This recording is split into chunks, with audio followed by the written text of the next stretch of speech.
The OBED analysis noted some of their strengths include explaining the connection between historical and current farming agricultural inequities, and that the core team is planning quarterly staff engagement on building racial equity and social justice knowledge amongst their staff.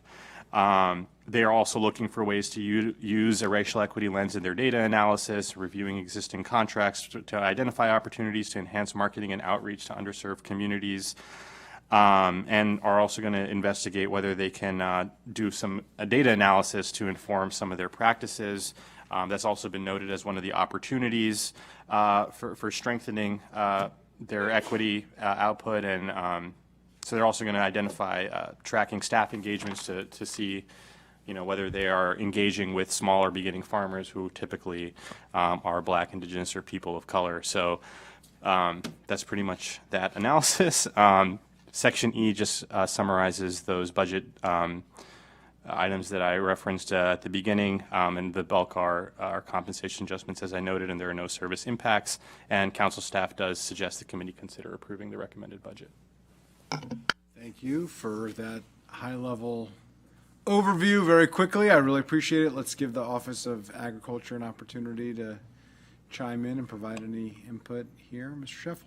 Sure. Thank you, PHP Committee. Thank you, council staff, and also always thank our OMB analyst. She does a great job with us. I appreciate that. So at the Office of Agriculture, we're no different than everybody else in this county. It's chaos. We're just trying to keep our head above the water. Our farmers are resilient. Our new and beginning farmers are resilient. We're continuing to find ways to help these people who want to get into farming.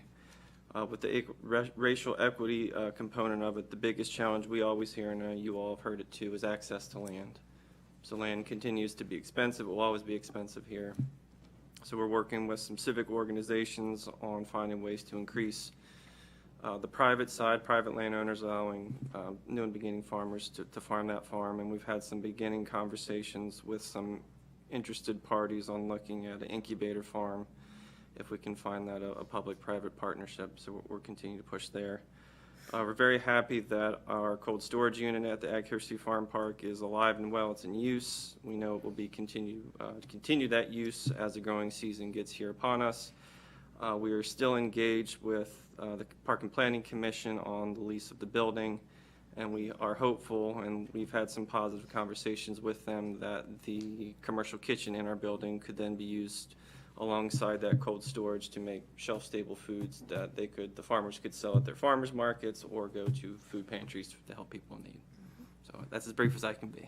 So thank you. Appreciate it. Well, I'll just say I recently took over as chair of the Council of Governments Farm Policy Committee, and we got to host all of the members at the annual on-site meeting at the Ag Park, and appreciate you joining and being there, and all of the regional leaders who work on these issues, elected officials and nonprofit leaders, were amazed by this incredible asset that we have and just were completely blown away. And it was a reminder of how lucky we are in Montgomery County to have the Ag Reserve and to have the Office of Agriculture and to have that beautiful piece of land that you call an office, that I call a refuge.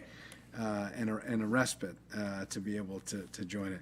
Could you, you talked a little bit about this, but any new opportunities or expand on some of the work that you're doing specifically to engage new and emerging farmers from historically underrepresented communities, and specifically on the question of land access, Land Link, and other programs that you have, and how that's going, and any plans for the future? Sure. So unfortunately, it's not unfortunate, it's just the way the preservation programs work. It's tough for new and beginning farmers to access what our traditional ag preservation programs are. So we do have some programs through the Maryland Agricultural Resource Industry-Based Development Corporation, better known as MARBIDCO, that has some preservation programs set up. They call it Next Generation, or Small Acreage Next Generation Farmland Preservation Program. The challenge with those programs, as well-intentioned as they are, for those who are in the real estate world, they know cash is king right now. So land acquisition from a government aspect takes time. So we are trying our best to find ways to really mobilize ourselves and make ourselves more nimble in that world, but it's tough when people can just put cash down and buy a farm, and the new beginning folks kind of lose out on that. So that's where I believe, and staff, we've been working on this. An incubator farm would be a kind of good bridge in between that. So we're trying to the capacity that we are able to work with our partners at the commission who manage parkland to see if we can get something viable at the Ag History Farm Park to kind of bridge owning land, but building up your business base to then help you make that purchase and buying some land. It would serve kind of the similar purpose as what LandLink does with private landowners. We're a large public landowner in park and planning and in county government, and lead with the power of our example and not just example of our powers. I appreciate that. I wanted you to be able to share that and the work that you're doing. So appreciate you providing that. I'm glad that the OBET analysis spoke with us, because it's an ongoing issue. It's a frequent topic of conversation that we have at the Farm Policy Committee as a regional and a national challenge as well. And as we talk about food resilience, we need cultural food as well, and some of the new farmers, immigrant farmers who come from parts of the world where rural agricultural lives are a central part of what they do, but they grow different crops, and those crops can grow here, and we have people who know how to grow them. They need land access to be able to make that happen. So appreciate your work. We have some great examples of folks who are already doing that, but having more opportunities to do that would be welcome. I don't see any Councilmember Giwando. Thank you. Yeah, I appreciate the question in this line of reasoning, and glad you're in the job. We haven't seen you that much this year, so it's good to just check in. What is the timeline on those conversations, and let us know how we can be helpful, because I just think with a lot of these things there's always things going on, there's priorities, and want to try to accelerate it because it is a problem. Even our successful businesses that have, the Food Council often lifts up, is it AfriCare? AfriThrive, excuse me, AfriThrive. I knew it was a caring thing, AfriThrive. I was talking to her recently about it's just really difficult for them to even do, and they're a successful model, and they're talking about just being out there. It's just really hard, and they're kind of pivoting to other parts of their business and not spending as much time at the farm there. So, if you speak to a little bit now, but I'd want to help you really. All right, the incubator, love the idea. So 2 questions: how do we speed that up to help you get that, help identify that, and then the secondary thing is incubator to where, where are you going to go, and how are we thinking about that pipeline, realizing the challenges that you talked about. Sure, thank you, Council Member Giwando. So we've talked with AfriThrive. They're obviously very interested in creating an incubator concept. As you well know, our office is county-owned land managed by the park. So anything we do, we have to be in concert with our partners there with the commission. So it's ongoing conversations there, and I'd be happy to bring in anyone who wants to try to help us achieve that. I'm all ears, so I appreciate that very much. And so the best example of incubator farm, in my opinion, in the country is a place called Intervale in Vermont. So what you said is exactly the challenge. The folks get to lease the land from this incubator farm, and they don't want to leave. They invest in making the soil better. They know how to grow. They know what grows there. That will always be the challenge in the Mid-Atlantic, is land is expensive. So that is a conversation I've had with the county executive, and he's aware of this. We just need to come up with a way that allows farmers, new and beginning farmers, to access what would traditionally be the preservation program concept, but scaled down on a lower level.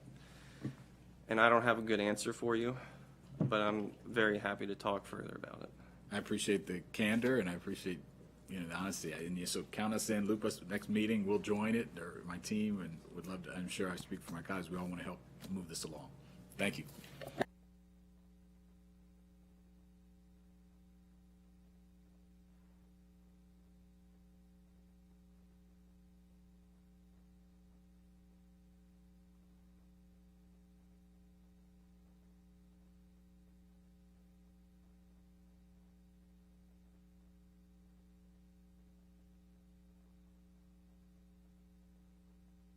I didn't want to say anything because I actually see you guys way too often.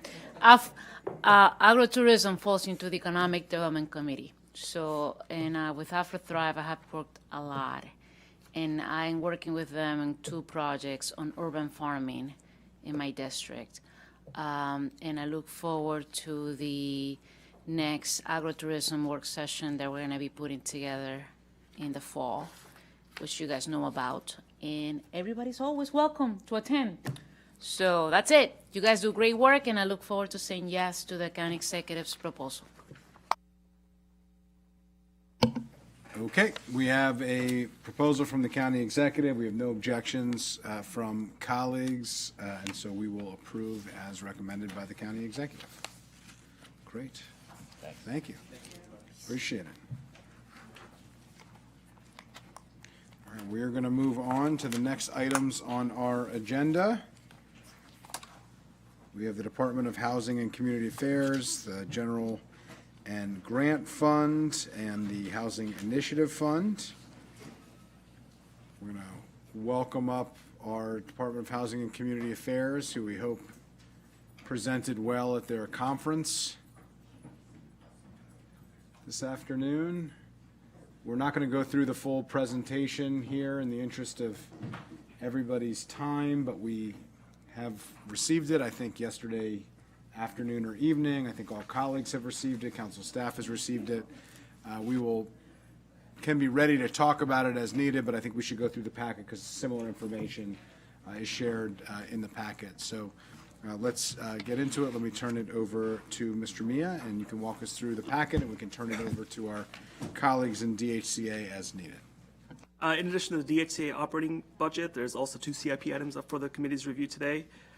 In terms of the operating budget, the overall increase across all funds of DHCA's operating budget is increase of $5.2 million, or 6.7% over the FY25 approved level.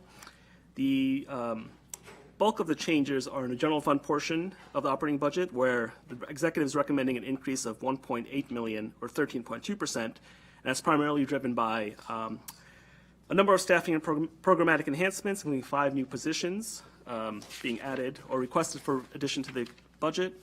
There's also about $1.2 million of compensation adjustments for existing staff, and there's also a 3% inflation adjustment for DHCA managed contracts that are funded through the general fund.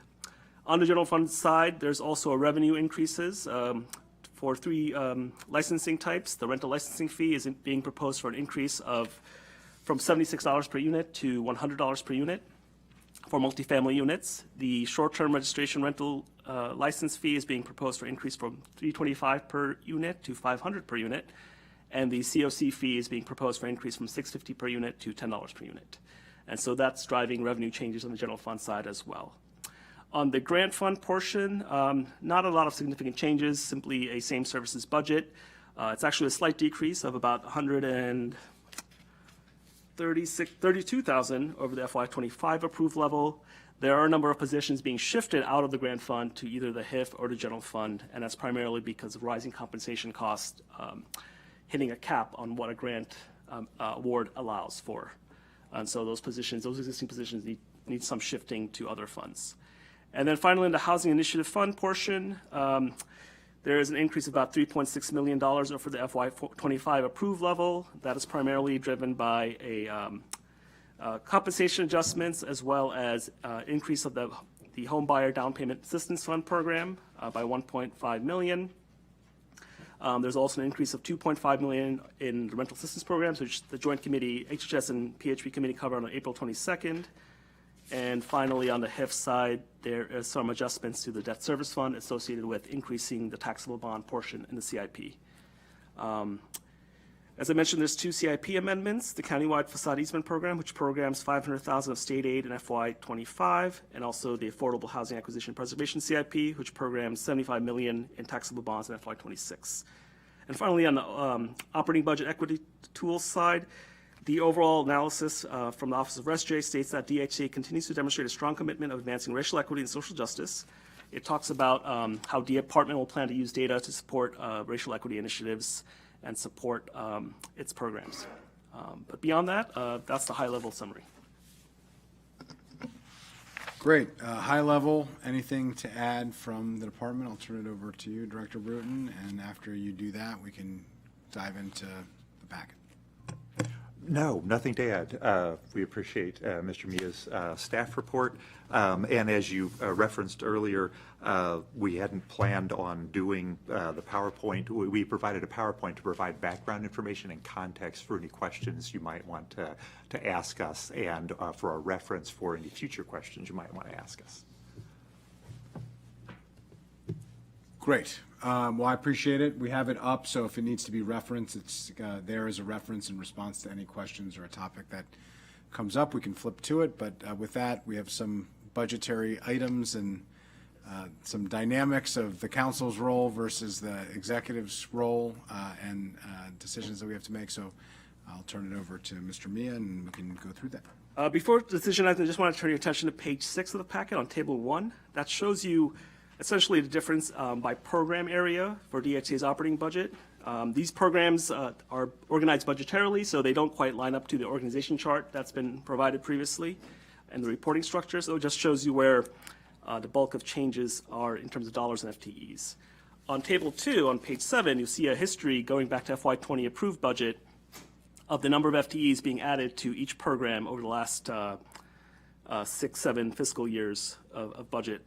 Essentially, in FY20, the DHC operating budget had 100.7 FTEs across all funds, and in the current year's budget, FY25, we're at 121 FTEs. So that shows you the growth in FTEs, and that's primarily driven in the rent stabilization program that was added. That was 9 FTEs last year, but you'll see other programs being changed as well. And that's important context as we think about the positions that are being requested and where they're being requested for. I did want to talk about the fee part of the general fund portion. So as a little bit of background in the packet, the council can review the fees as part of the budget. It's assumed in the revenue portion of the general fund piece of DHCA's operating budget, but the executive sets the fees through executive regulation, and that's the current process under the current law. There have been a proposed bill that would change that process, but that's beyond the scope of today's discussion. But that is the current law, is that the council can review the fees and make advisory suggestions and assumptions in the budget, but the executive would actually set the fees through an executive regulation process. Okay, we'll get to the fees later on in the Okay. packet, or unless you want to talk about that now. I can jump to the positions if you'd like.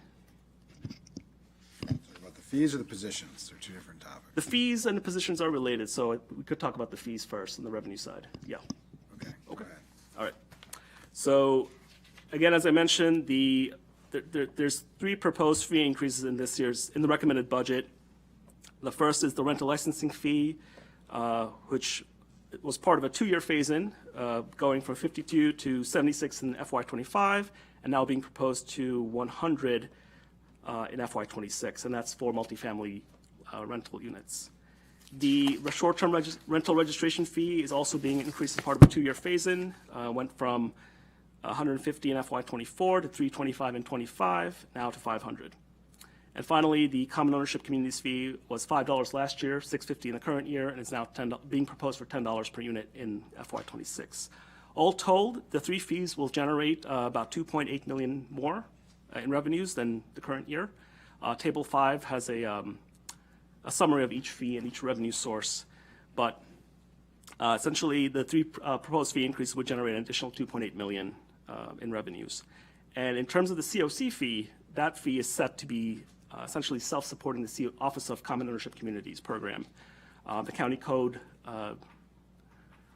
does not allow the fee to be set more than the cost of administering the program, so the fees are being adjusted to match compensation adjustments in that program, as well as a new position being proposed. But I think I'll stop there and see if there's any questions on that piece. I think there's quite a few questions on this. We've received quite a bit of feedback. Let's put the COC piece aside for a minute, because I think there's 2 different dynamics here, because the COC is a slightly separate conversation that we should have and need to have. There's a question of the enterprise fund. We had a significant conversation last year on the other items in it, including the positions, and the guidance from the committee was we wanted to go in the direction of an enterprise fund. We had after much discussion and debate, landed on a phase-in. That phase-in, though, was, for me, and I don't want to speak for colleagues, but based on the conversation that we had, one of the reasons why I was willing, and I stated this last year, to go along with higher fees, phased in over time to make them more palatable and reasonable and affordable for those that they would impact, is that they were specifically to fund positions.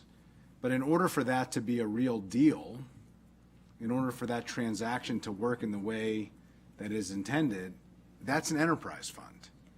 And that's not the direction that has been decided. And we were not aware that the intention is not to go towards an enterprise fund until the budget came out. And it turns out that enterprise fund is not a direction that it appears that the executive branch or the department, is willing or interested to go in. So can you talk a bit about, why we didn't hear about it until the budget, if you were going to go in a different direction than what we had hoped and intended and had discussed, and that you had shared an interest and a willingness in moving that direction as well, and what the reason for that decision was? Sure, happy to. As you mentioned, last year during the budget deliberations, both the PHP Committee and the County Executive expressed a strong interest in doing an enterprise fund. The intention of the enterprise fund was to make sure that the programs were self-supporting based on the fees, and that those fees were segregated so that they wouldn't be used for other general fund responsibilities. And so Pope and Salem, our Director of Finance and Administration, and our previous Deputy Director spent several months working with the Office of Management and Budget, the Office of Finance, the Office of Finance, the Office of the County Attorney, and the County Executive's Office. And we evaluated the use of an enterprise fund, a special revenue fund, and a restricted fund account.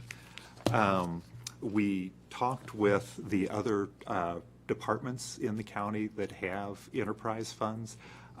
We investigated what went into having to put them together. In the case of DPS, they had to hire for, I think, more than $250,000, a special consultant to put together a report to figure this out. It took multiple years to do. The biggest impediment to doing an enterprise fund is that you have to have a significant surplus each year. And you have to have that surplus from day one. You can't build it up over time.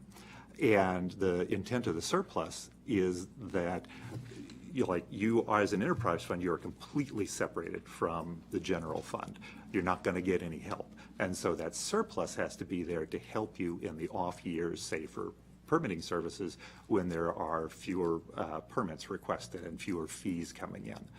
What we found in doing that, so the fees that we proposed last year, and which the PHP Committee deemed it important to do a phased 2-year increase, were based on becoming self-supporting for our programs. What we found with the enterprise fund, because of having to create that surplus, is those fees would have to be significantly higher than the already significant increases we were making to be self-supporting.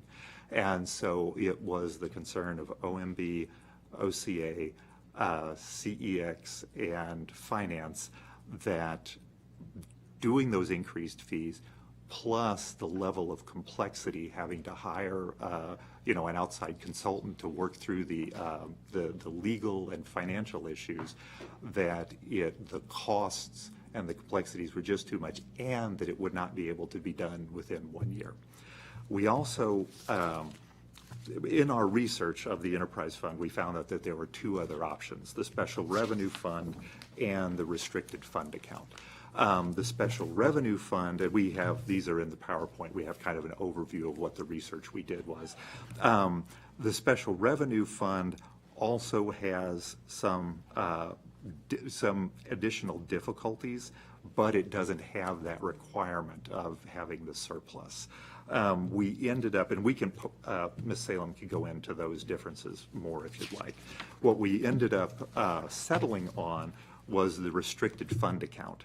And the restricted fund account, based on what all these departments and CEX evaluated, would produce the goal of making DHCA's programs self-supporting, but it wouldn't require the surplus and the other levels of complexity involved in creating the enterprise fund. And so when looking at what the stated goals had been, the determination was made. So we don't get to make this determination on choosing this all by ourselves. So the determination was made by the entities that control whether we'd be able to do this, that the restricted fund account. So when did those conversations happen, and when was that determination made? Sorry. Because, I mean, you could understand our frustration here is we talked about it last year at this time. And it wasn't until the slide deck came and your explanation that you just provided now that we were fully aware that you had completely abandoned the idea of an enterprise fund for the reasons that you stated, and that you were going in a completely different direction for the reasons that you stated. And, you know, we don't have time now during budget to go through, you know, what could be an hour-long, multiple hour-long conversation to weigh the pros and cons and the costs, you know, and benefits of the various different options. We could have done that before the budget, so that we were prepared for the budget, so that we understood we can't do that now, because we just don't have the time and the compressed schedule. So, I mean, that's part of my frustration and concern. It was my understanding that when the county executive's budget was released, that the information that we were moving toward toward a restricted fund. Yeah, on March 14th. Right, but you had said not until the slide deck. Not until the county executive prepared his Sorry. budget with no explanation, and the slide deck that gave the explanation. Right. And, you know, generally, if there was going to be a different direction from the guidance that is received, there would be some consultation. We could have had a discussion. I mean, that's the crux of the concern for me. So, you know, the other question is, what assumptions, because you're not doing an enterprise fund, and because we didn't do an enterprise fund last year, what were the assumptions of the positions that the enterprise fund eventually was going to cover, and what was funded last year ultimately? I don't quite understand your question. So, I can explain further. So, yeah. yeah, so we did a 2-year phase in. Part one of the rental licensing fee and the short-term rental registration fee was increased. The number of positions that were recommended last year were not funded by the council's approved budget, in the final approved budget, but are now being re-requested in this year's budget. So I think the question is, there's more revenues collected than expenditures from those revenues, if that makes sense. So the short-term, so the second half of the short-term rental, so the short-term rental fee increase that was done last year did not fully pay for all 5 positions. The second half fully pays for all 5 positions. And part of the reason that that worked last year is that those 5 positions were hired most of the way through the fiscal year.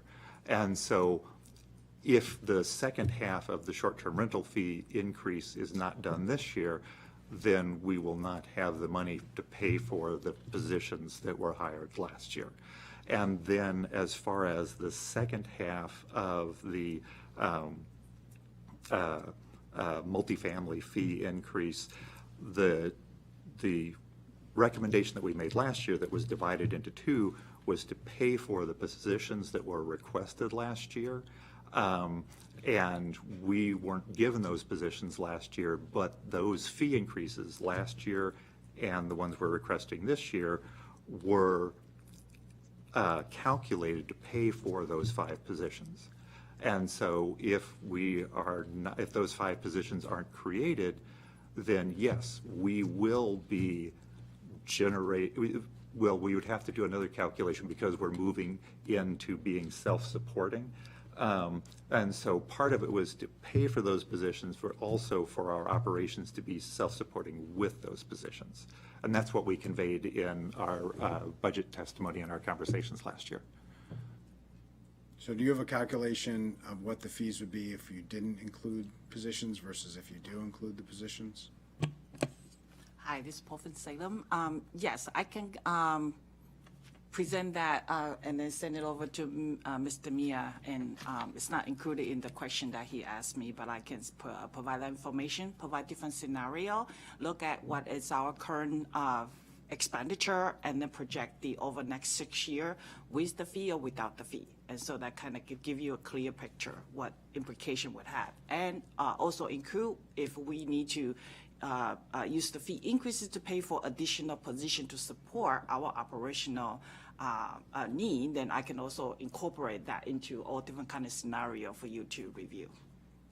Yeah, I mean, my suggestion would be for us, I mean, if we're really talking about this as a restricted fund, then the fee should only align with the budgets, the budgeted positions that actually get approved. So, you know, ultimately, if we decide to put some of these positions on the rec list, they should be tied to an increase. And so it should say, here's the position, here's the fee increase. And if we fund it, then that's what it is. If we don't include it in the budget, then the fee increase doesn't happen. I mean, So it's 'cause it's hard to justify the fee increase if you don't have the position. It's a little more complicated than that because it's not only paying for the positions, but it's paying for us to not take anything out of the general fund. And so the total amount of the fees pay for all the relevant positions that are covered under the work that we do. And so part of that covers our own indirect costs. Part of that covers the management costs, things like that. I mean, so if we're truly being supported by the fees, it is the full picture of what's included in providing those services.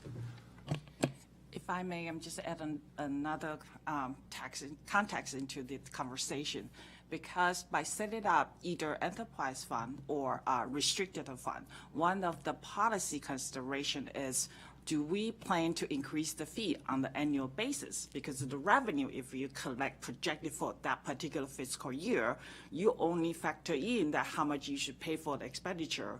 What I mean is that by the following year, you know, depends on the personnel cost increase, you know, the labor negotiation, we would have to increase the fee again. So sometime when we do that kind of projection, we are hoping that maybe by increase the fee, it can support for several years without increase the fee again. So that's another policy consideration that when we put it into the estimate in terms of what is the level of the fee need to increase in order to maintain that sustainable, you know, for much longer period of time without increase the fee, you know, for the following year. Another factor to calculate is that there are going to be changes in compensation, not just for our department, for, you know, like for the whole county each year. And if we are to pay for ourselves as we go, there is each year with each contemplated fee increase, there has to be a projection of what the costs would be because we don't know what the compensation costs are going to increase. And so there has to be some projection. Otherwise, we would be lagging, where we would have a year where we would be taking in less than was committed to with compensation increases. And then we would need some backup from the general fund to do that. And so it's never like a complete penny for penny, you know, like exact science, because you don't know what the cost increase. And that's, I mean, you called it a surplus, but I would call it a reserve. I mean, that's. Yeah. Take a reserve in order to do it, which, you know, is generally called the fund balance, you know, from a county budgeting. If I can just add some standpoint. high-level context. Yeah. So as it currently stands, the CE's recommended budget on the general fund has 15.3 million of expenditures, including the 5 positions that are being proposed. And the revenues with the fee increases are about 13.7 million. So that's a delta of 1.6 million more expenditures on the general fund side than revenues coming in. If we were to not fund the 5 positions, it would decrease expenditures by about $500,000 in '26. And if we did not increase the revenues, all three revenue sources, it would have about 10.9 million of revenues. So there, the gap is about 4 million, roughly. So back of the envelope, that shows you the revenue impacts if the fees were not increased and if the positions were not approved. That makes sense. And Ms. Salem can provide you detailed spreadsheets for how we've calculated all So these. just to be clear, I just want to make sure I heard that right. The positions, the 5 positions equate to about $500,000. And the fee increases related, For FY '26, right, and, the annualized PC will be much higher, because for the new position created. right, because you're lapsing it to be able to hire. Yeah, and for existing staff, any compensation adjustments for them would also drive the fee increase. So even if we added no positions, the fees would over time increase. Right, but the fee increases are how much? The total value of the fee increases, I think not the COC, because we'll put that separate.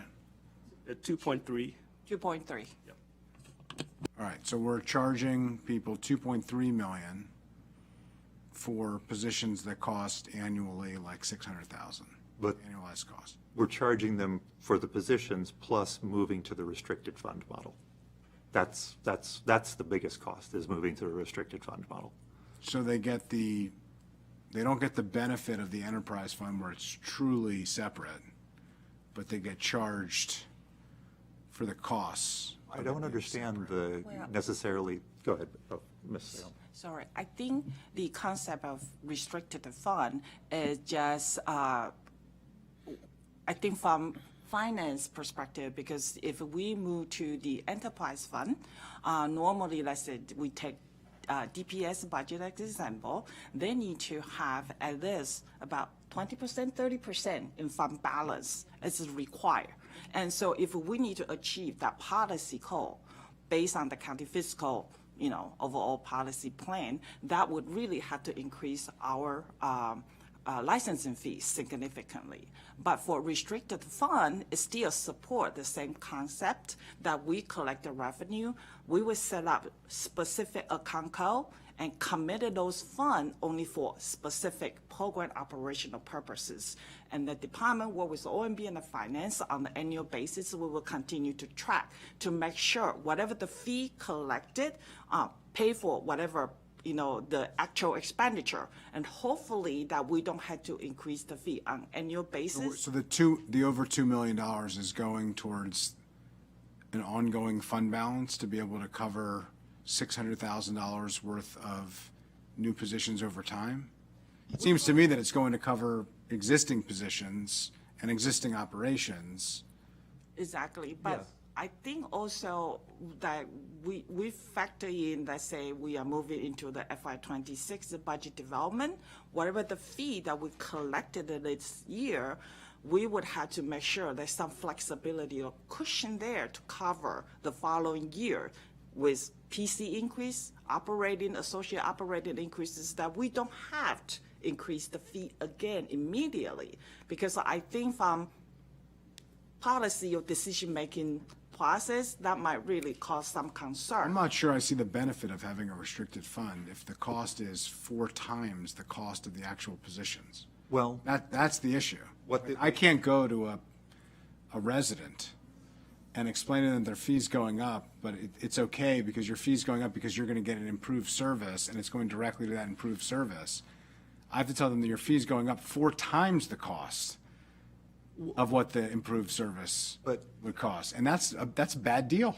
It's a terrible deal.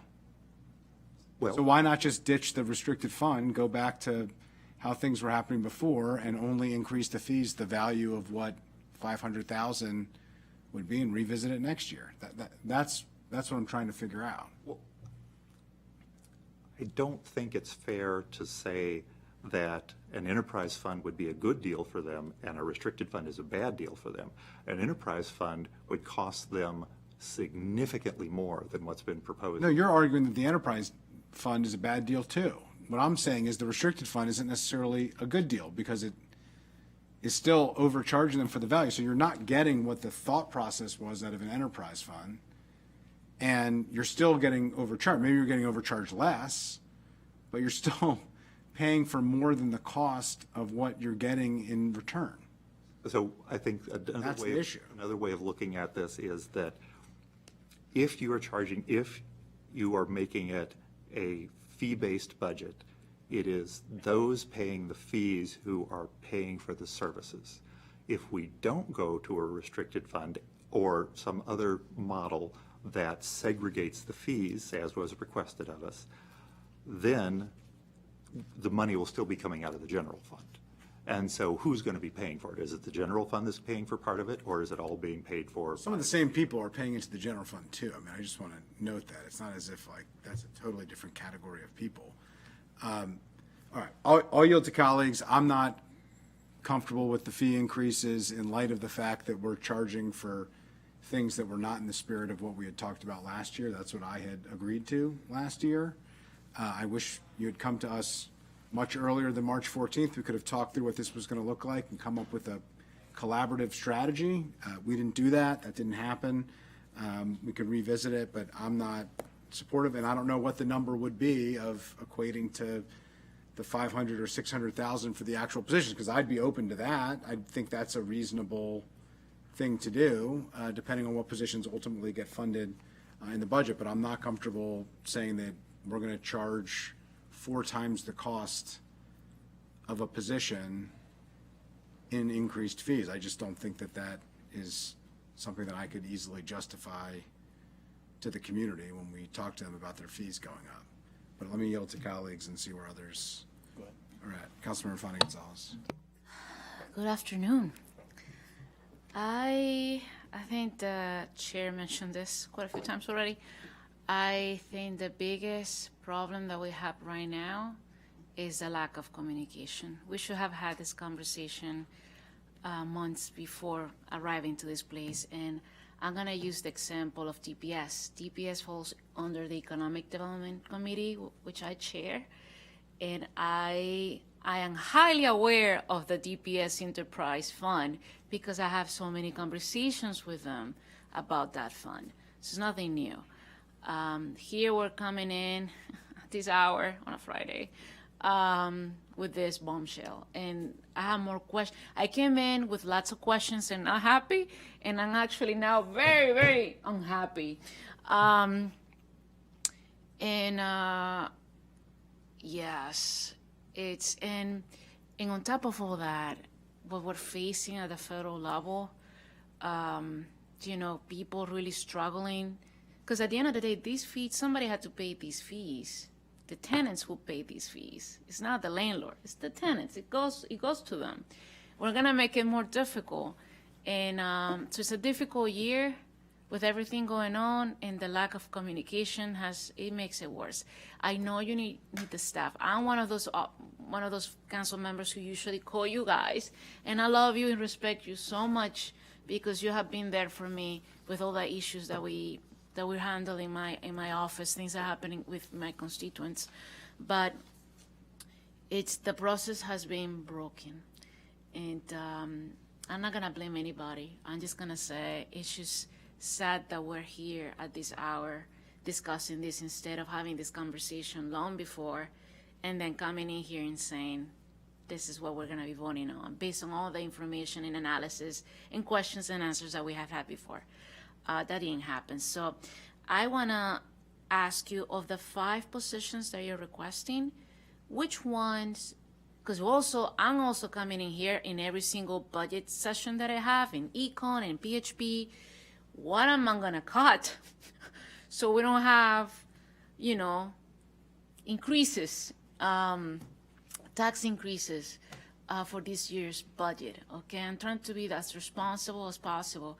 Of the 5 positions that we have here, which ones do you think is just crucial? You're like, Natalie, you cannot, we must have this position.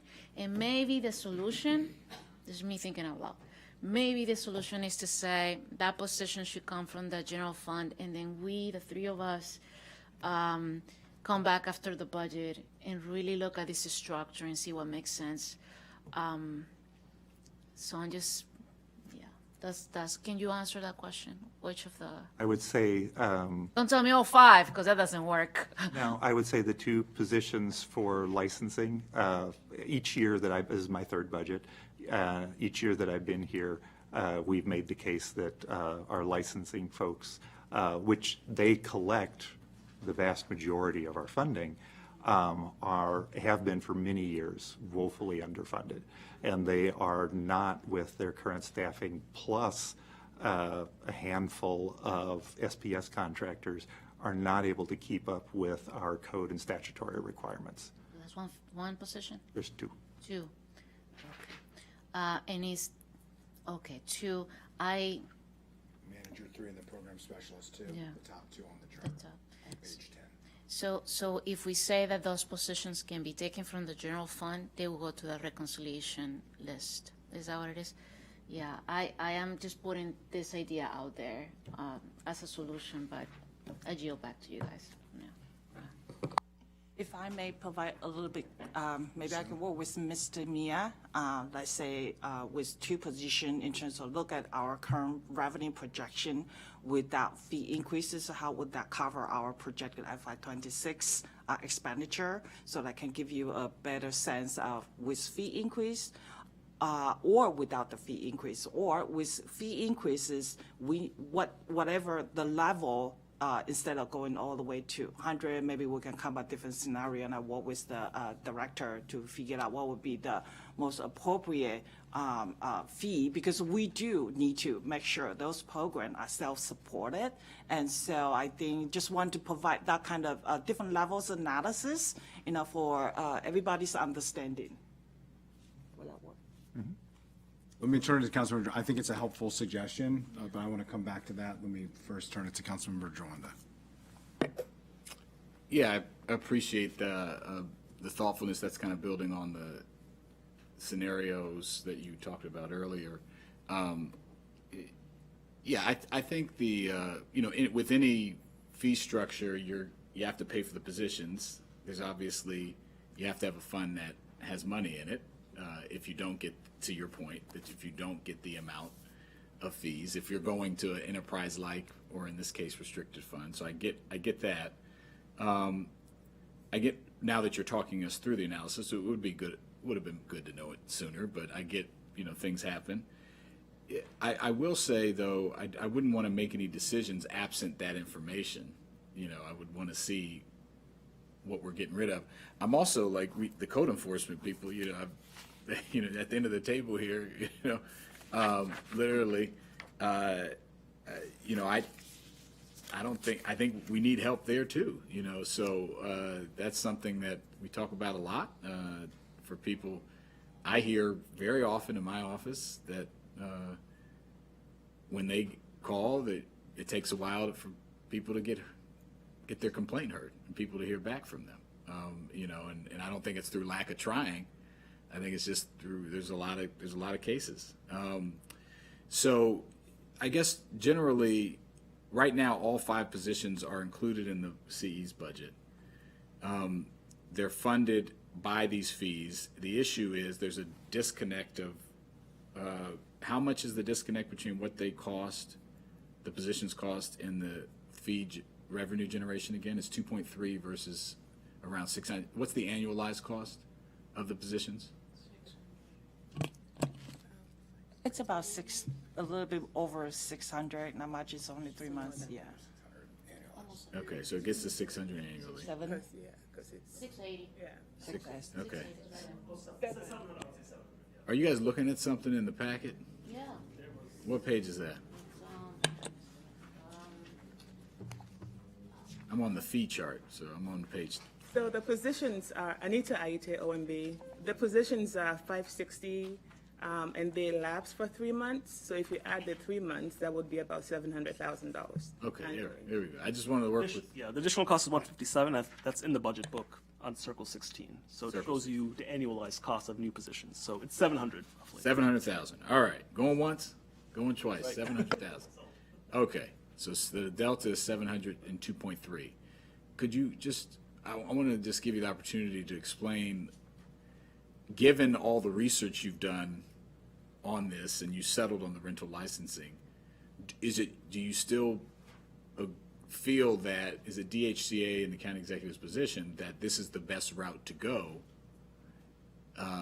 given the information you now know, that you have to charge a little more to get the higher, to, I guess in this case, it would be 2.3 minus 700, whatever that is, right? 1/6 to have in the fund. Almost 3.5 times. So I think I provided to Mr. Mia, if we look at all the personnel costs funded with the licensing fee, it's about 73 FTE. And so the comparison is not how much that we increased the revenue, let's say 2.3 million from the fee increases the revenue generate. We also have to pay for the personnel costs, the incremental increases from FY25 for all people, because that's part of the labor. What's that number? I think it's close to 2 million. Okay, so Yeah, that's, so we have 73 FTE. Depends on, our assumption based on the county recommended labor union negotiation, and so that calculated close to about 2 3.5. million. So it's not just that we increased 2.3 million from licensing fee, just pay for the 5 position. We also have to cover existing staffing, that personnel increases from 1 year to the following year. right, so it's not really a apples to apples comparison to say, these are 5 positions that cost 700,000 and we've got 2.3 and they're just paying for that. They're not just paying for that. They're paying for the pay increases for the other 68 employees that are paid out of the licensing fee. Is that right? I'm just 68 minus 5 or plus 5. I'm 68 plus 5 is 73 or whatever. You get what I'm saying? The other employees, The existing. the existing employees. Oh, okay, so that's helpful because that makes sense. And in that, this year you said is around $2 million. Oh, sorry. I mean, it's on our PowerPoint slide 11, and so I kind of just. Did you pull that one? Thanks. Okay. So Just a high summary. those are the 5 positions. Doesn't look like it's that one. No, because what you were talking about is the other employees, right? Go to the next page. Go to next page. Yes. Okay. Here, it's kind of high level. Can you press your button, please, because you're not on? Thanks. Apologize. So on this slide, just kind of give the high level, the revenue assumption and the what is projected expenditure. So for the adjustment for existing staffing is about 1.5 million, and plus the additional 500 just for FY26. So altogether, it's about 2 million. Yeah. Lapse costs, okay.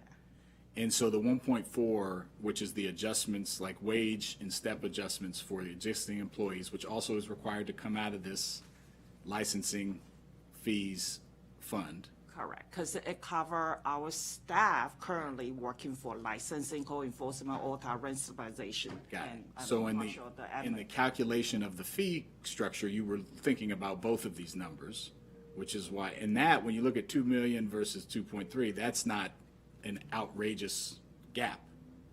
That's a reasonable gap, I think. So the question is, you have to pay for the adjustments to existing staff. If it didn't come from these fees, it would have to come out of the general fund. It has to come from somewhere, right? Okay, so I just think how it has, my understanding of it is different now. That this seems like it's not that unreasonable, the communication part aside, but that you're gonna get $2.3 million next year to cover $2 million in expenses. Is that a fair characterization? Right, and then we also factor in, try not to increase the fee again. Right. Well, that was gonna be my second line of questioning, because I was looking at the fees over time. You wanted a little buffer so that you don't have to increase it every year, because under the old model, or under your current authority, another thing I wanted to say at the beginning, you guys set the fees, we don't set it. So for everyone who's been writing me about the COC fee, it's not, I didn't set anything. It's the council, it's the executive side that sets it. And we can deny it or not in 60 days and all that stuff with method 2 regulation. But, so you tried to put a little extra in there so that you could have a little fund balance and that you didn't have to raise the fee. How long do you think under these proposed fees, which are above, this is the best chart in the packet here because you got the fees and the costs at the bottom. How long do you think you can keep them at that rate under, with your best estimate? Couple of years, I think. 'Cause You've also got to add in the indirect cost. When you go to a fund, you have to pay for the indirect cost. Right now, DHCA has the fees in the general fund, and if there's a shortfall, the general fund covers it. That's another set of, I guess, analysis that we could provide to you to see what is the delta between what the fee collected revenues are versus what the general Isn't that the fund. 1.452? That's the indirect cost. That's the personnel costs of the existing. No, the general fund goes to cover things, the indirect cost goes to cover things like services from the county attorney, OMB finance. It's 20% of a fund. Got it. So you've got to factor that in as well. Yeah, that would be good to see too, but that would put the number higher. Yes. It would be higher than 2 million. So in the light of that, I'm fine with the fees. It seems like I agree on the communication points. It would have been good to know this prior to the budget because we like to move a little have more information coming in. But it seems like a reasonable approach to make sure that the existing staff salary increases, indirect costs, and new staff would be paid out of the licensing and fees, and there's not a big delta here. So I'm fine with the decision we made last year to increase the fees in a staggered way, which was a compromise. I don't think we should try to do anything on the fly this year. I mean, I think we should get all that information and we can come back to a session would be my recommendation to the PHP committee to go over it, but I don't think we should try to take these much needed positions off or given that they would be funded out of these fees. That would be kind of where I am.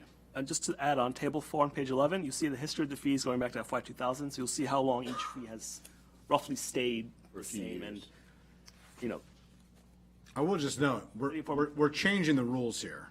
I mean, we're changing what we were talking about, what these were going to go towards, because the indirect costs is not a new cost. So the idea of the fee increasing to cover the increased costs for the new position for enhanced services, you're taking away from the baseline. It's not like then the general fund will go down as a result and they'll pay less on their property tax bill.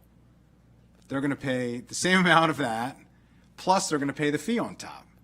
So, I think we got to be honest about what, intellectually here of what we're talking about is included and what we're talking about isn't. This is where I was saying on the enterprise fund or not, either it covers the full cost of everything or it covers the additional cost. It can't do both because that's an unreasonable expectation. So, and if we had gone with an enterprise fund, it would have done the same thing. It would have covered the indirect costs. It would have covered all our expenses, just like the. I understand that could have been done over time, which is what we talked about, of phasing it in over time. It was never the expectation that the enterprise fund was going to be built with a reserve immediately. I mean, that would send a shock to But this- we're not to the system. legally allowed, that's one of the things we found out. We're not legally allowed to phase it in. It has to be all at once. And so it has to be immediately self-supporting. Okay, again, a conversation that I think would have been more helpful to have. I'm not supportive of the fees. I don't agree. The math that was used earlier, it's, even if you take the highest dynamic, which I don't necessarily agree with the charging for the existing staff dynamic, because that's not a new and enhanced service. That's a general fund dynamic. That's the cost of the labor agreements that whether we fund new positions or not, they're going to have to pay. No matter what, we made those commitments, we're going to pay those commitments, period, full stop. So I don't agree with that. But even if you were to assume that, you're charging $4.6 million over 2 years, because it's 2.3 million times 2. And if there are more units, the number will be higher, but I'm not sure there will be more units. So 4.6, and the costs are 1.3, 555 plus a little, less than 700. So it's not the way that it was framed, where the gap is the 2 million and the 2.3. It really isn't, because you're you're charging for something that you're not paying for fully in the first year, and then you're charging again for that. So there's a gap that's baked in. But, So- I mean, to be clear, we presented this fee structure last year, and we discussed this last year in the budget, and the fee increases that we're talking about aren't changed at all from last year, and they're paying for the direct and indirect costs just as they were done last year. And so I apologize for lack of communication on this. I mean, part of what we're constrained by is that the decision was made to make this part of the budget, and we are not allowed to discuss. I mean, that is something that's handled by OMB, and so That's a policy, I mean, in fairness, I don't necessarily agree with that. This is a policy decision of whether it's a restricted fund or an enterprise fund. It's not what gets funded and what doesn't get funded and at what amount, which is really what understandably is an internal decision, which, we get criticized a lot for our level of transparency. I will say the council is infinitely more transparent than the executive branch, as evidenced here today. But that notwithstanding, those are two different things. I wasn't expecting you to tell us what your DHCA budget amount was going to be or what positions the county executive was going to recommend funding, but making a policy decision on an enterprise fund versus a restricted fund when we had a conversation about it prior to the budget dropping and finding out that you were going in a different direction, I don't think is an unreasonable concern. The other point that I have is if we are putting certain things on and making a question of whether or not we fund them, if we don't fund them, the fee shouldn't go up. So this is the issue. Like even last year, I'm still not quite sure I'm following. Last year, we didn't fund every position. We've provided more funding for more positions in DHCA than just about any other department, including, frankly, even MCPS. DEP and DHCA have been, two of the most well-funded added positions of the last, few years of any department. But if we don't fund all of these, the fees would still be proposed to go up. So there isn't a direct tie here. Right, but again, this was all discussed last year. We had been asked by the committee and by the county executive last year to prepare for a switch to an enterprise fund or something similar. And that was the basis for the request for these fees for that. So again, the short-term rental fees, that two-stage fee increase is to pay for existing positions that have already been hired. And so if that fee increase doesn't go through, then we don't have adequate funding for those positions, for those existing positions that are sitting in our office right now. So what of the fees are going towards positions that were funded in last year's budget, and what of the fees are to go to positions that are new? The short-term rental fee increase goes towards just for those 5 positions. That's the second part of just those 5 positions. The multifamily fee, that goes toward the fee increase that was proposed last year and split into 2 parts, is to pay for the 4 positions that are there. We haven't talked about the COC yet. The 4 positions that are recommended. Weren't funded last year, so half the money from last year, the fee increase covered what? It covered an incremental step in us moving to be self-supporting, an incremental step for us to be self-supporting, and then the second half of the fee increase is the second stage of us becoming self-supporting plus adding these positions. But how does it not change what those numbers are based on those positions, whether or not they're funded or not? Well, That's the insane thing. If the input changes, the output should change. That's how math works. but this was. I'm just trying to understand how somehow in this case, whether or not we fund the positions, it doesn't matter because the 2-year phase-in stays the same. That doesn't make sense. If you decided not to fund these 4 positions, minus the COC position we haven't talked about yet, then we could reduce the fee increase. We could reduce, we have kind of 3 options. We could go forward, as we talked about last year, hire these positions, and become self-supporting. Second option is we could reduce the fee increase that had been proposed for this year, become self-supporting, but not hire those 5 positions, or some fraction of those. Or we could not go through with the second half of the fee increase. We wouldn't be able to hire the positions, and we wouldn't be self-supporting. It doesn't seem like you're going to be self-supporting either way at this. Why so? At this point. Because we just talked about, I mean, it just seems to me next year, we're going to have another set of indirect costs. It's not going to be just about new positions that we're talking about. You know, we're changing, you know, when you change the denominator, But that's, it makes the numerator worth a lot less. but that's true. And that's what is happening here. That's true for DPS and any enterprise fund or any other restricted fund. There are increases to compensation costs and indirect costs each year. Yeah, if we had the conversation earlier in the year, I would say, you know what, it sounds like we're not ready to do an enterprise fund or a restricted fund. The juice doesn't seem worth the squeeze. It seems like we're going to get massive fee increases that have already begun in this budget and are only going to get worse moving forward. And it's going to be a major, major problem. And I don't see the benefit of what I had originally thought when we had talked about this, of making the case to the public of, listen, you're arguing and complaining that you want more inspectors, for instance, because the inspections aren't happening fast enough, which is bad for residents and it's bad for property owners. We can raise the fees, but that will get you more inspectors. And now we're talking about something different. Now we're talking about this is supposed to cover all of DHCA or a big chunk of DHCA. It was mentioned earlier with, you know, a different department that does different stuff. And that should be included in here. And then the indirect costs of the county attorney, which is already paid for out of property taxes, and 20% of that should be included in it. And now all of a sudden you've changed what the initial case was that we were trying to make to the public, to make the argument for why your department should get a ton more new positions and how we're going to pay With for all them. due respect, this is what's required of whether it's an enterprise fund or any other restricted fund. Right, and that's what I'm saying is, it doesn't sound like that is the right approach. Okay, but this is what we talked about last year. That's the problem. Last year, we should have talked in between.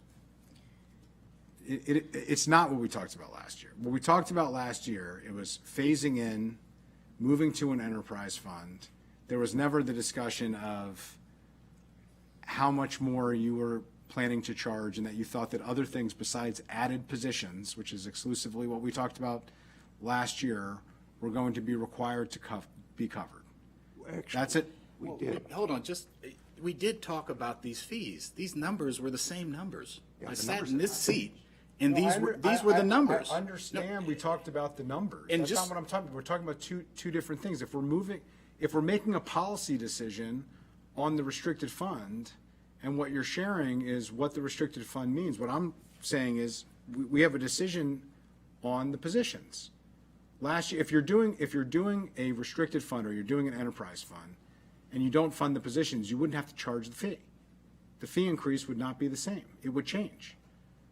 There's a disconnect here of whether or not we fund the positions and the fee staying the same. That's part of the dynamic here. Well, you just acknowledged that if the positions weren't funded, the fees would go down. We would not increase them It as would much. not increase them as much, excuse me. Correct. And so that goes back to the 3 choices. You know, like if there's not the desire for the department's programs to be self-supporting, then we do not, and instead for, you know, to continue for more money coming out of the general fund, then we don't need to increase fees as much. Also, if we don't want to move to be self-supporting, then we could move to, if we're going to bring on new staff, we could just go with increasing fees to pay for whichever staff the council is willing to. What adjustments, if any, were made to the fees last year based on not all the positions being funded? Do you mean what amount did we increase the fees last year?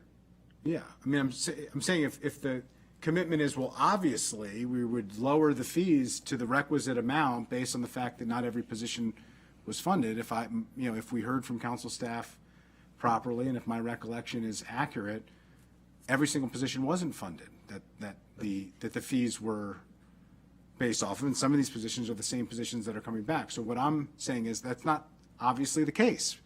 It's not how it worked last year, unless I'm mistaken. So the increased fees for this year reduced the need for general fund. And so, That's different. This is the point that I'm making, is like, that is a different standard. That is different than what we talked about last year. There was never a discussion to say how much is the offset from the general fund or not. I'm not saying it's an illegitimate thing to do.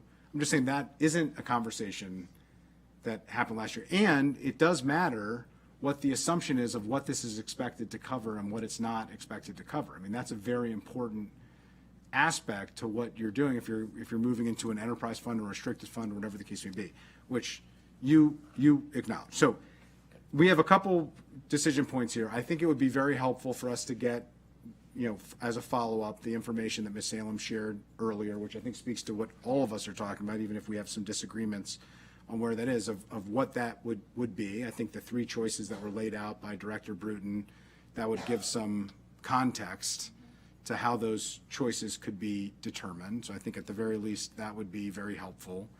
We do have to make a decision on the positions themselves, and we have to decide whether or not we're prepared to make those decisions or decisions on the fee themselves. So, I mean, those are the two pieces. Councilmember Joanna.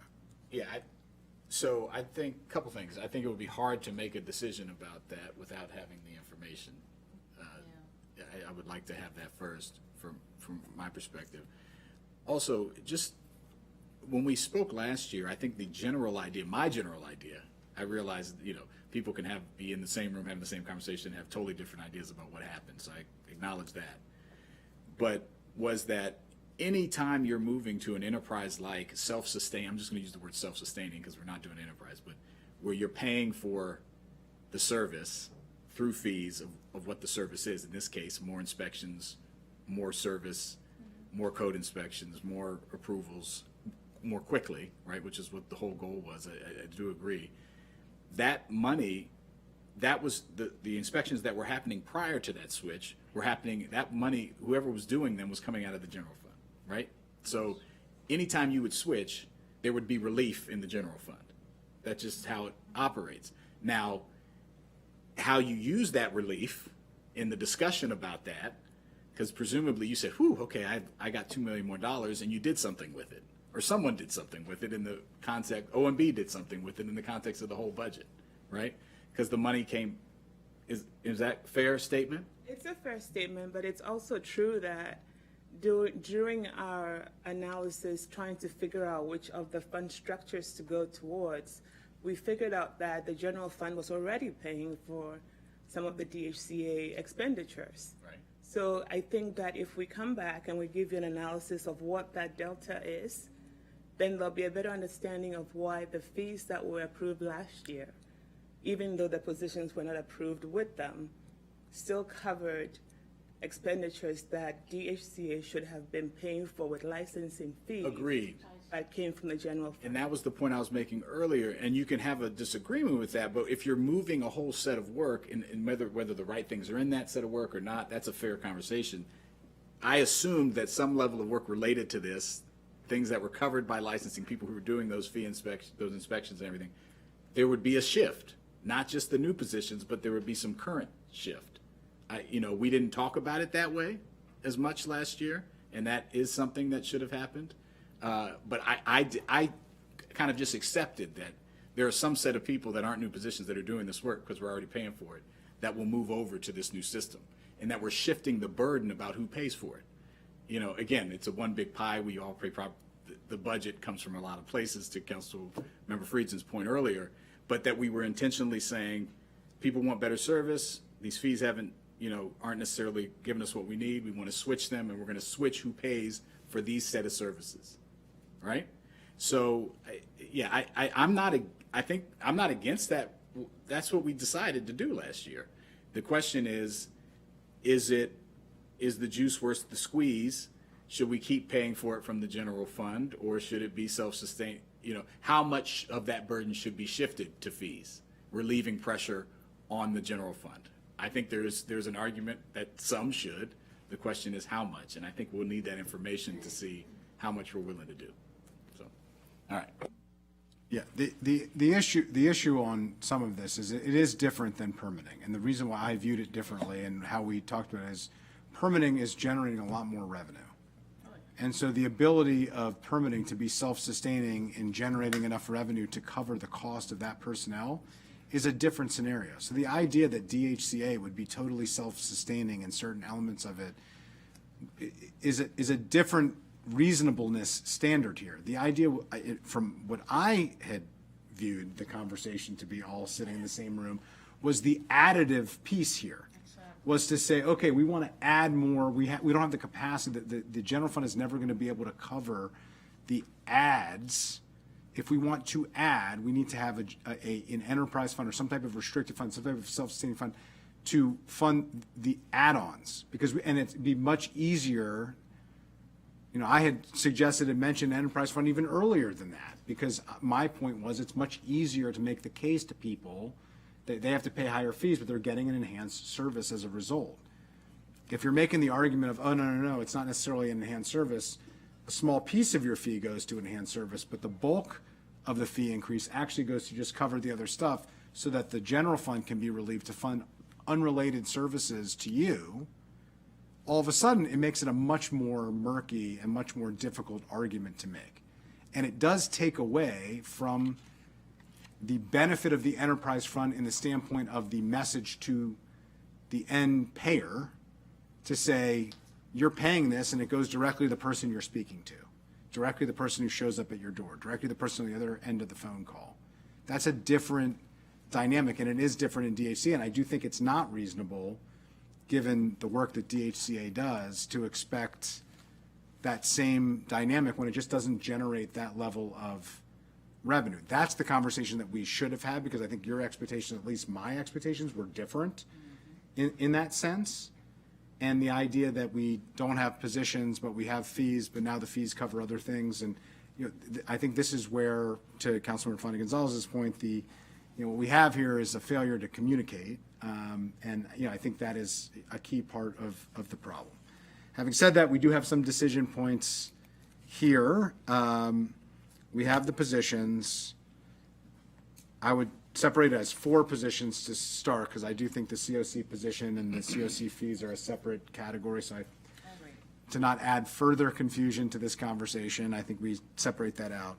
So I'm just open it up and see if we can, are there any questions on those 4 positions? We did hear from the department that the priorities are the top 2, the manager 3 and the specialist 2. We heard from Councilmember Girondo an interest in the other 2 positions as well, all the positions together. I just highlighting kind of what we've heard.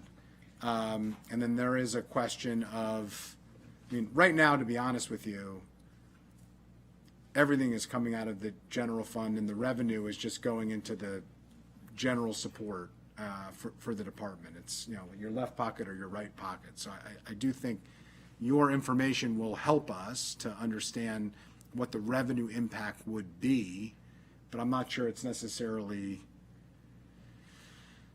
you know, we'll have to weigh that and see. You know, if it is fully covered, then maybe certain things wouldn't have to be on the rec list versus, you know, not on the rec list. I think that's a question that we would have to raise to full council. Maybe we could come back and Subtracting the rec address list, that. Yeah. any revenue changes from the executive's recommended budget would show up in the rec list as well. So it would be a decline in resources.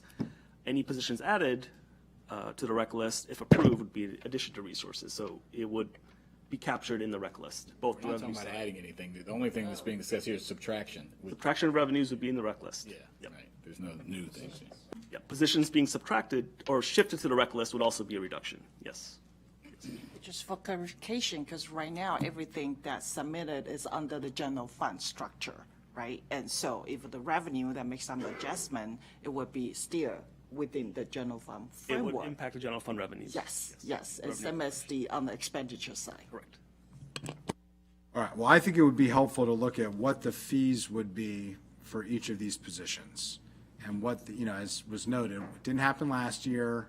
It potentially could happen this year, certainly after this conversation, it sounds like it would. What would that look like? Because I do think that is a discussion, we're essentially giving policy guidance on the fees. We're not deciding the fees. It's not really what we do. We give guidance of the direction of the fees, and the positions here, I think, should play a role in that of what ultimately we fund. So I think if you can share that information with us, and I think the decision on, one, do we want to add all 4 positions is question 1, and then 2, do we want to have the information on if we don't add a position, what impact that would have on each fee?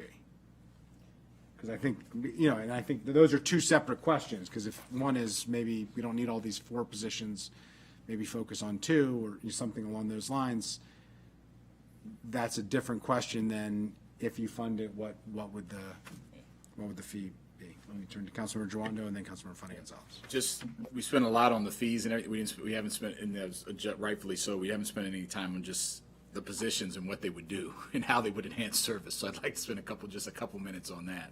And if you just want to run through them or go backwards and talk about the 2 that, I have been potentially suggested to not be prioritized by, as trying to achieve savings. I am very concerned. We had people, crying, testifying to us a couple weeks ago about the ability to have their homes be habitable and be inspected, and something to change. So the code enforcement and the landlord tenant, to me, are just as important. I know you said the other 2 are super important. I think you probably, I don't want to put words in your mouth, did that because you can't do the work that's required if you don't get those. But I'd like to allow just at least a brief explanation of each of them and what they would actually do and how they would reduce caseload and, that kind of thing. Yeah. Thank you very much. We'll start with Ms. Salem. She can discuss the 2 licensing positions. And That'd be the then, first 2. yeah, and then we'll move to Ms. Robinson, who can discuss the code position proposed, and then we'll move to Zach, to discuss the addition to the Office of Landlord Tenant Affairs. Great.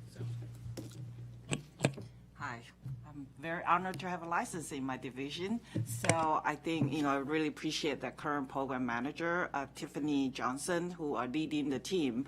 But licensing program in DACA is the only program currently don't have the appropriate MLS position.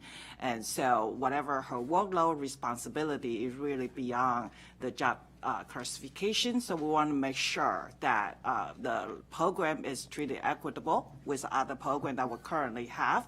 And part of the other big reason is the licensing basically is the cornerstone of what DSC is doing, because we are licensing, we got to set everything up to correct to begin with. So for instance, like this month, Tiffany and her team are doing the annual rental survey. Again, we're collecting a lot of information, and so make sure all the license information from multifamily, single family, that we can collect the information to set the correct information for us to make future policy decision.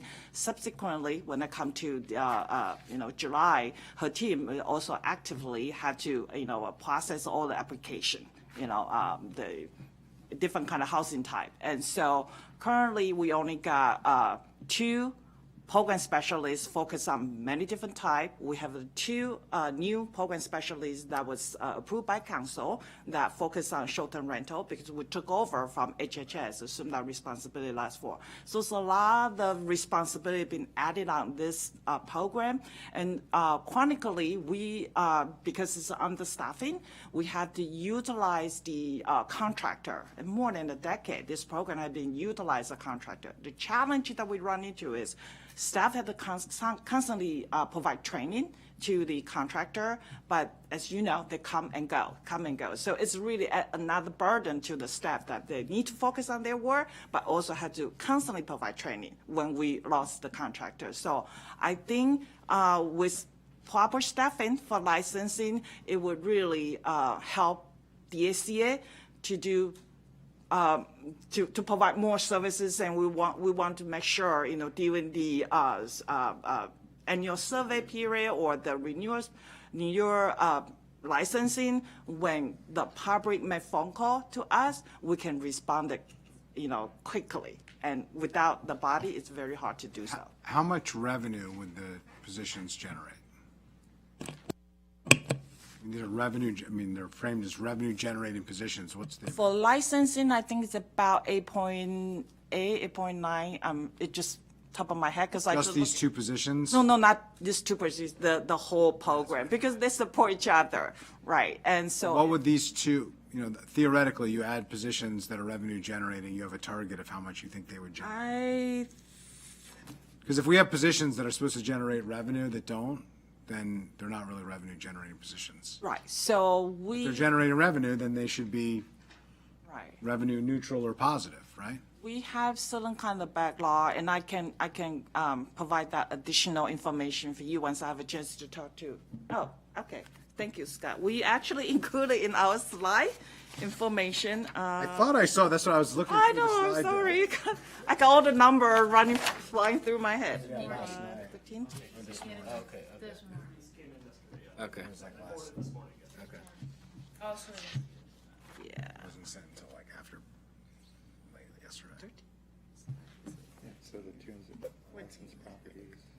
Yeah, so we would assume we can, with this two position, we should be able to go after a lot of unlicensed unit, and so hopefully that would generate more revenue that save on average close to 1,000 and times average, because the different housing types, some of them is 100 something, and if you just look at the multifamily, 76, so you're talking about additional, Where are you looking based on this slide? Where are we looking right now?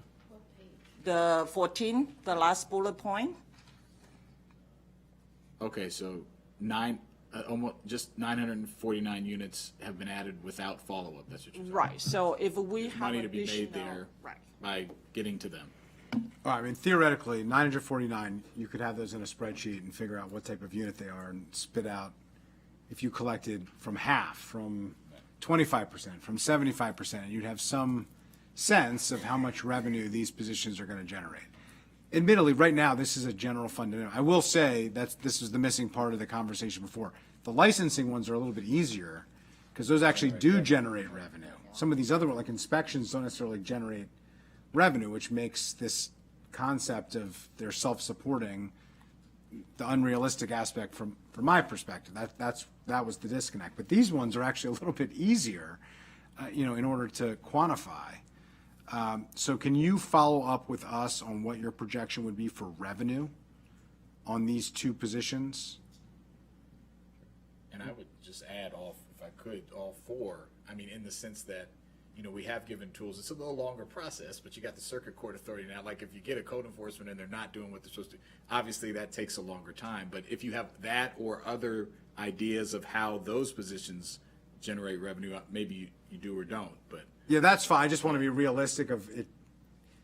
I agree Unless with you found something on the first day of the fiscal year, unless you could get it done in less than a year, which I doubt the county oftentimes gets their $500 fine or $1,000 fine, whatever the case may be, in less than a year. The license is a little bit different. Once you're caught for needing a license, there isn't like a legal proceeding, so that seems a little bit easier. I mean, I agree with you. If there is information on that, I just want to make sure it's realistic information based on the timeline that was shared. We might not like the timeline, but we do have to project our revenues based on what the reality is.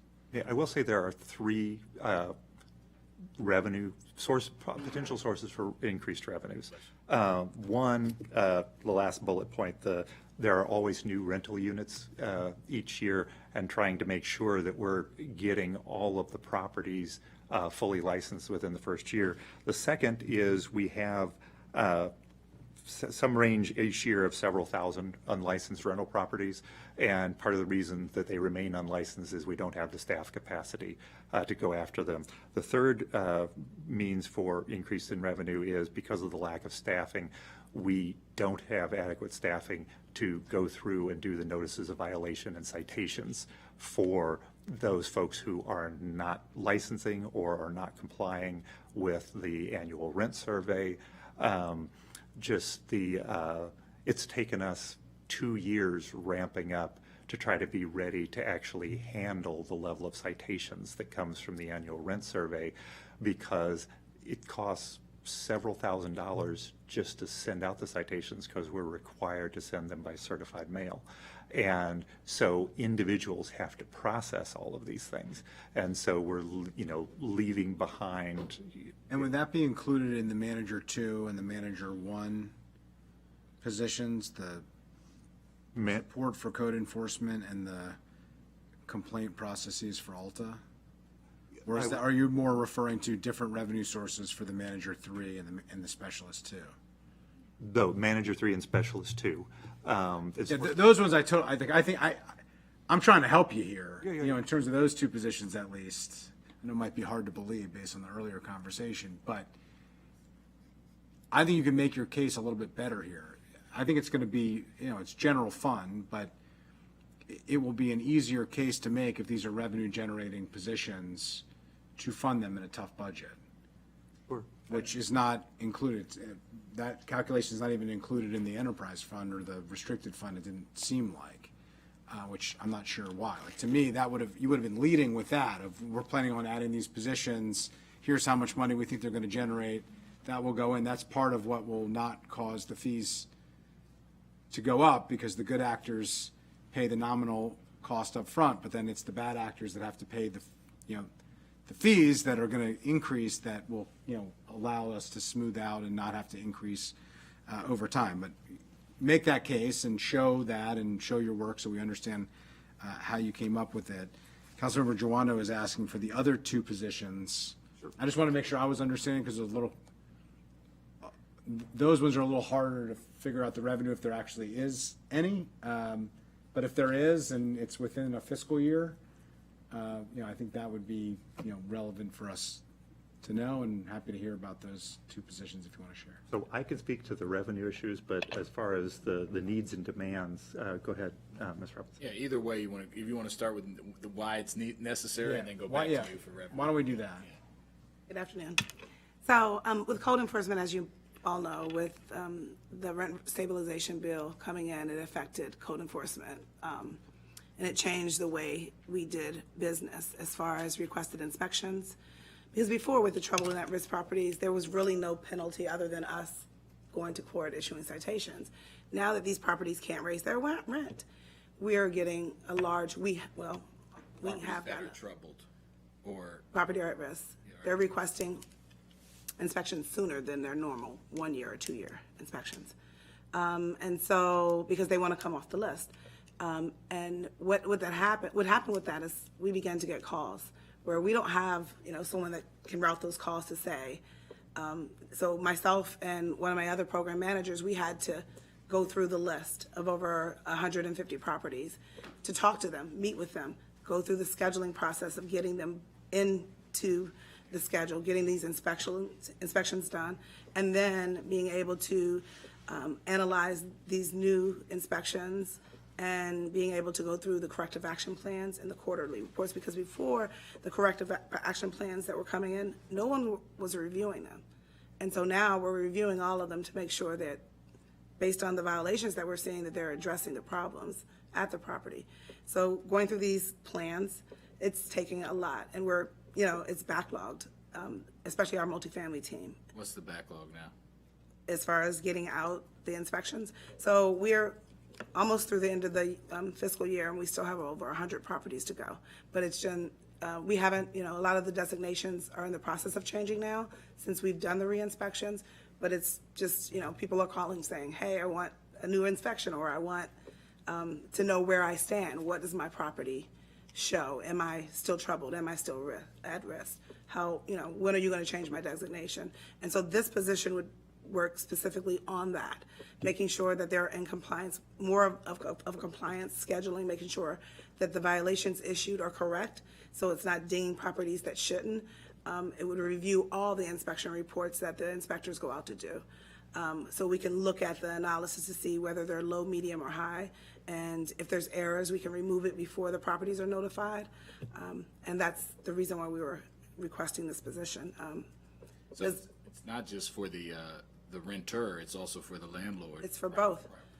If they're, who wants to say, get me off the list so I can Right. raise my rent this year because I've done better, or get off the list. Correct. It's for both parties because the landlords are engaged now. They want to come off the list. They are doing a better job with getting things, but they want those inspections. And then they want their results, and then they want, so we have to go out and do those. But yeah, it will serve both parties, it will serve the community. Talk about the I will say that the landlord advocates have really strongly requested adding staff to help with the additional processes that Ms. Robinson described that we have to go through in order to speed up the re-inspections once that they are determined to be, at risk or troubled. And it's a whole, the coordination required of code is profound. It's incredibly complicated, and this adds another level of complexity on top of just the normal annual, biennial, and triennial inspections that we do, and the complaint-based inspections. And so, yes, everybody wants, people to more staff to help facilitate this moving quicker. And to get to the revenue aspect of this, we, through the Register, published recommended regulatory changes for the troubled and at-risk property law. And one of the changes was an alteration in the fees for repeat inspections. And so it's still covered that you still get a free inspection if you're asking for a new inspection to inspect you to say, hey, I've corrected everything, get me off the list. This one's free. Nat, you did come back to the committee and you did explain it to us, and that was not under double secret probation where you weren't apparently allowed to share and consult with us under strict We orders thought from it the was a good idea. CAO and county executive. Communication. Yeah, turns out, Wonderful we thing. were, You're tend to be easy to deal with if you communicate with us. You're absolutely right. Ultimately, the communication issue, it is my department, so it settles with me. And you're absolutely right. I should have. I have monthly check-ins with each of you, and I should have found a way in order to discuss this as we were going and as we were being educated ourselves about these three different types of funds, because I learned a lot that So, you also clearly were receiving guidance not to share information with us from. Well, I don't think it was conspiratorial. So I don't want to. No, it's not like that. I don't want to be unfair to you either. Of you're trying to do your job, and we all have bosses. Yeah. So I get that too. Note that regulation has not gone through the council yet. It will be coming forward this summer. But we were consulted. My point was, as it was being developed, some of the aspects of it were shared with us and presented to us. We had a conversation about it, which I think was helpful, and it was public, and I think it gave stakeholders also. We do hear from folks on all sides of that dynamic who want inspections to happen. So I'll acknowledge that. Can we talk about the last position and then? Just Yes, sir. before, yes, On the and I Alta do want to position. agree just on this one. I just want to make sure you're done with how this is generating, because I Oh, see it on revenue. here. It says, it will, the second bullet, it will support ensuring the re-inspection fees. I think you were getting there. The first one's free, but the follow-ups are not. Yes, Right, and so that say, could for generate example, revenue. somebody says, hey, we fixed everything, come back and re-inspect us. We have to do, like it's trouble property, we have to do 100% re-inspection. Depending on the size of the property, that can take, 3 or 4 days if you're talking about some of the biggest properties. And if we go back and find out that, no, they still qualify as troubled, then as we go back and do progressive re-inspections, then the cost escalate, the per unit cost escalates. If you could have a projection of how many re-inspections you think are realistic and, how often you think they'll happen. We understand these are going to be projections, but I think that would be helpful for us to know for situational awareness. I think that does cover that point, which I appreciate us honing in on. Let's move to the Alta position. I'm Zach Patton. I'm the Rental Housing Division Chief that oversees Alta and rent stabilization. So the Office of Landlord Tenant Affairs Program Manager position is really meant to help us do some things that we currently don't do or don't do as well as we could, and then also to expand our ability to do things at a broader scale. If you could go, oh, you already have it pulled up, great. So I wanted to point as context to the first line of this table here that shows the average monthly landlord-tenant cases filed. And you can see in fiscal year 20 and 21, we were getting between 50 and 60 cases a month. In fiscal year 22 and 23, between 70 and 80 cases a month. And then last fiscal year and the current fiscal year, at least to date, we're on track to do between 90 and 100 cases a month. During that time, our staffing for ULTA has increased by 2 positions. And if you think about the number of investigators, the 10 positions that we have now are inclusive of both the manager of the Office of Landlord-Tenant Affairs as well as one investigator who really focuses much of her time on the homelessness prevention and relocation assistance role that ULTA plays, supporting condemnations, relocation assistance in the case of condemnations, kind of case management and referrals in coordination with DHHS on eviction prevention, homelessness prevention. So that really leaves 8 investigators who are working on these cases, right? So on the right-hand side of the slide here, you can see some of the responsibilities that we are envisioning for this program manager. That includes allowing us to conduct additional outreach, community outreach, so attending events and working with members of the community organizations in ULTA's educational capacity and awareness building capacity to try to make people, tenants and landlords, landlord engagement is especially something that we want to build out within this, aware of their rights and obligations, responsibilities. Facilitating partnerships between DHCA and community-based organizations and landlords. We currently manage over $1 million, as you know, of tenant services contracts. These are the ones with Renters Alliance, CASA, HIP, LEDC, and Maryland Legal Aid. Those are currently managed by multiple staff across DHCA, and so the idea here would be to consolidate the management of those contracts so that we could do this in a more effective way, both in terms of monitoring, programming, and improving efficiency in the administration of these contracts. Because as you can imagine, if you have multiple people doing, the same job in multiple ways, it creates inefficiencies that we think we could improve on there. There have been a number of changes to Chapter 29 and other parts of the code and regulations over the last few years. And as a result, we are a little bit behind on updating our educational materials for both tenants and landlords. And so that is something that we are hoping this position would really be able to take the lead on, making sure those are up to date. We're working right now on translations into additional languages to make those more accessible as well. And so this person could oversee, the production, translation, publication of all of these materials, as well as envision new materials that we don't currently have, even older versions of, that we could add that could hopefully head off some of those complaints before they happen, because people would be more aware of their rights and responsibilities. Going along with some of those changes in 29, we have been adapting to new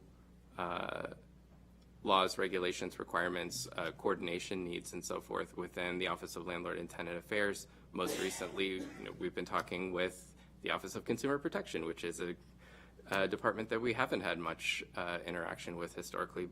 And so this position could help support building those partnerships and support for new initiatives that the office would be taking on to adapt to changes in legislation and regulation and/or changes in the environment that we might want the office to adapt to. And then lastly, something that we'd like to improve on is really supporting the management of our cases and monitoring of our cases. One of the things that we really don't do as good a job as we should currently is trying to look for patterns across cases to say, you know, we're receiving a lot of complaints and also code enforcement is really active in this building. What's going on here? Should we be thinking about more proactive engagement of this landlord or the tenant association, maybe to get in front of these issues so that they don't end up inflating our cases and code enforcement's cases. So that kind of monitoring analysis role is another kind of enhancement that we're envisioning for this program manager position. Some of these responsibilities historically have been more distributed across the existing investigators, you know, like outreach activities. We'll send an investigator to a community event to talk about what the Office of Landlord and Tenant Affairs does, how tenants and landlords can submit complaints to mediate disputes and so forth. As our caseloads have increased, that has become less and less possible because those investigators are really stretched thin, responding to demand from complainants and trying to mediate cases. We've also seen an increase in complexity of the cases that we've been investigating, and so that they've become more time consuming. And so some of this is about consolidating some of those responsibilities that have historically been distributed because we can't afford to handle those in a distributed way at this point. So that's the quick overview, but happy to respond to any questions. Appreciate this. Probably goes without saying, but we should probably ask. It doesn't seem like there's any revenue impact here. No. Thought it was important to ask. I think I know the answer, but. Indirect at best, this position is more about improving service delivery. One of the biggest underlying issues to what Mr. Patton was saying is that when folks come for mediation, dispute resolution information to ULTA, one of their biggest concerns is timeliness. And given the significant increase that we're seeing, that have seen over previous years and that we're experiencing this year and expect to increase, is the timeliness of responses, the timeliness of case resolutions. And so we're not just, we're looking to unburden the inspectors, or the investigators from some of their responsibilities by transferring them to this. But we're not just relying on additional staffing. We also have our IT department our IT section working on an automated case management or automated case assignment and management system to try to facilitate this without adding additional staff for that. And so we're trying, as Mr. Patton mentioned, we're trying a variety of ways to improve the quickness of response, but also the quality of service delivery, because it's the quality of service delivery that really matters to the folks who are the landlords and tenants who are getting in touch with ULTA. Appreciate it.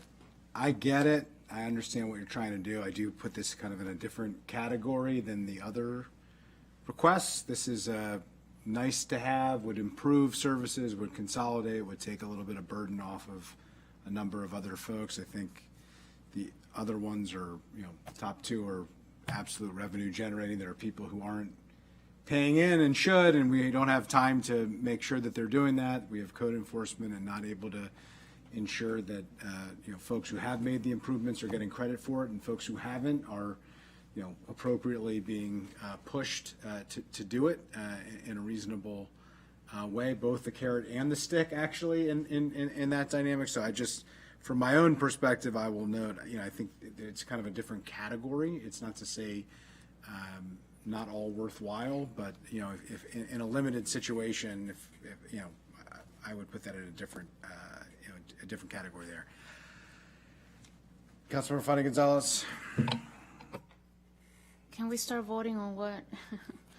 If you want to make a recommendation, or if we're not ready and we want to get the information on the revenue, we can just ask that be presented to full council too, which would be an option if we don't. So that would be. Last one on the reg list, I'll go with it, keep the 3 in.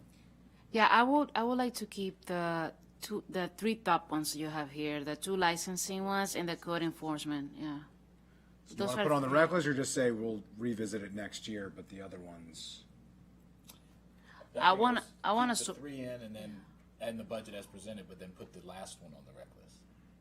If we're keeping it in, I still want the information on the revenue, but definitely. I think there. I think my personal view is the fourth position, program manager one, I think that can wait till next year. I mean, Oh, you're just saying not even put it on the rec Yeah, list. I was willing to let the council get them discuss it, but I think No, we I could, want, okay. as a reduction, like as if we're I would saying- say it was, I'm happy to would put go it on the forward as, list. it would go on the list, and we would just discuss it as a reduction, just saying there are more pressing priorities. I think that's what you said. Yeah, yeah, fine. So we can include the first three as recommended, and then the ultimate program manager on the rec list. Yeah, here's the caveat of as recommended if I'm gonna go along with this. I want the revenue picture, and I also want to know, one, what the fee increase would change to Yeah. without the fourth position. So if we funded the three position without the fourth position, and then what the fee would be if we did or didn't do each position. And I do think you should calculate and consider whether, particularly the top two, where the revenue goes. Because if I'm not mistaken here, unless these positions are expected to generate combined less than $200,000, then there shouldn't need to be a fee increase for those two positions, whether they're funded or not. Now, you may say, we have to keep the fee increase to a certain level based on what was funded last year, in order to meet our needs. I mean, there's a number of calculations that you're gonna have to make and present to us, or if it's a portion of that in the first year, but then once it fully ramps up in the out year, I mean, I think there's a few different scenarios, but I would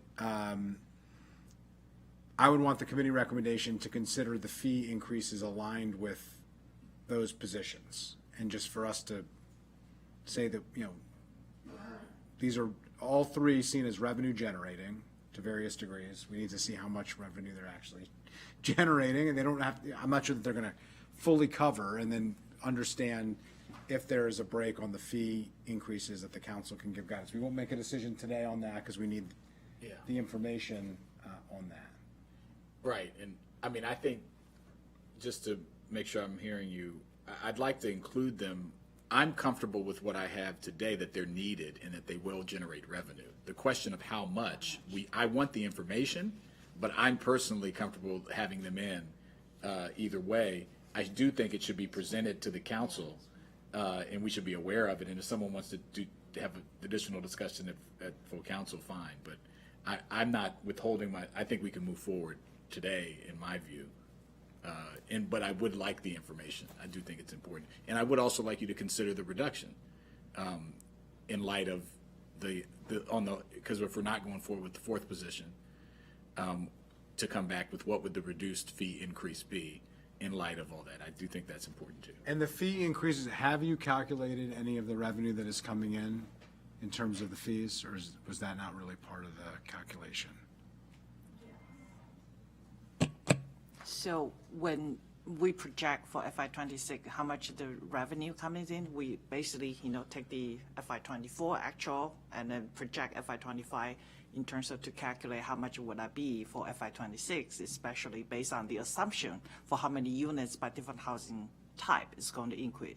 So I can go back to recalculate if I understand council members' proposal correctly. So basically, if we're just going to look at for position that, put into a different category, 4 position, 3 position, 2 position, what would that fee increase directly is going to support? Those positions, that's one proposal. The other one would be for additional revenue that could generate with those positions in place. Right, if let's say licensing and the program manager, if they would approve for FY26, what would that additional revenue could be generated? Because what we project. We're not running a business, but if we were running a business and you were deciding whether to bring a salesperson on board, right, which is a revenue generating position. So just to simplify this conversation a little bit, which I have participated in overcomplicating. You would look at it and say, okay, how much, it takes time to ramp up a salesperson. They have to learn the territory, they have to make the relationship, but eventually you have a projection and you're like, okay, if I pay this person X salary, how much money do I think they're going to generate for the business? If they're not going to generate enough money to cover their salary for the business, then they're not a revenue generating position. They're a revenue losing position. They could have value. There's different positions. An accountant is not a revenue generating position, but it's a very important position in a business, or a controller, or, et cetera. So I think that is the question. I think that'll make the case stronger and allow us to understand it. And I think, knowing right off the top what the fee increase may or may not change, what the department is saying based on the fourth position not being funded, because that's the decision we're making here. And then what, if any, impacts the others would have, and whether the revenue assumption is baked into the fee assumptions. And if it's not, then it should be, and it should be adjusted accordingly. All right. Agreed. All right, consensus. All right, so just to recap, the manager 3 for LNR, the program specialist 2 for LNR, and the program manager 2 for code enforcement will be approved by the committee pending or conditioned upon receiving the information we discussed.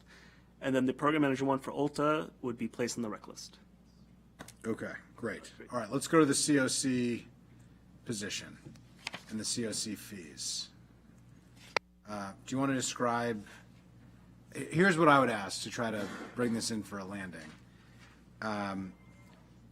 Could you explain this position and what its purpose is going to be, and explain what the capacity is and the changes as a result of Gaithersburg bowing out of the COC? Gaithersburg decided to opt in.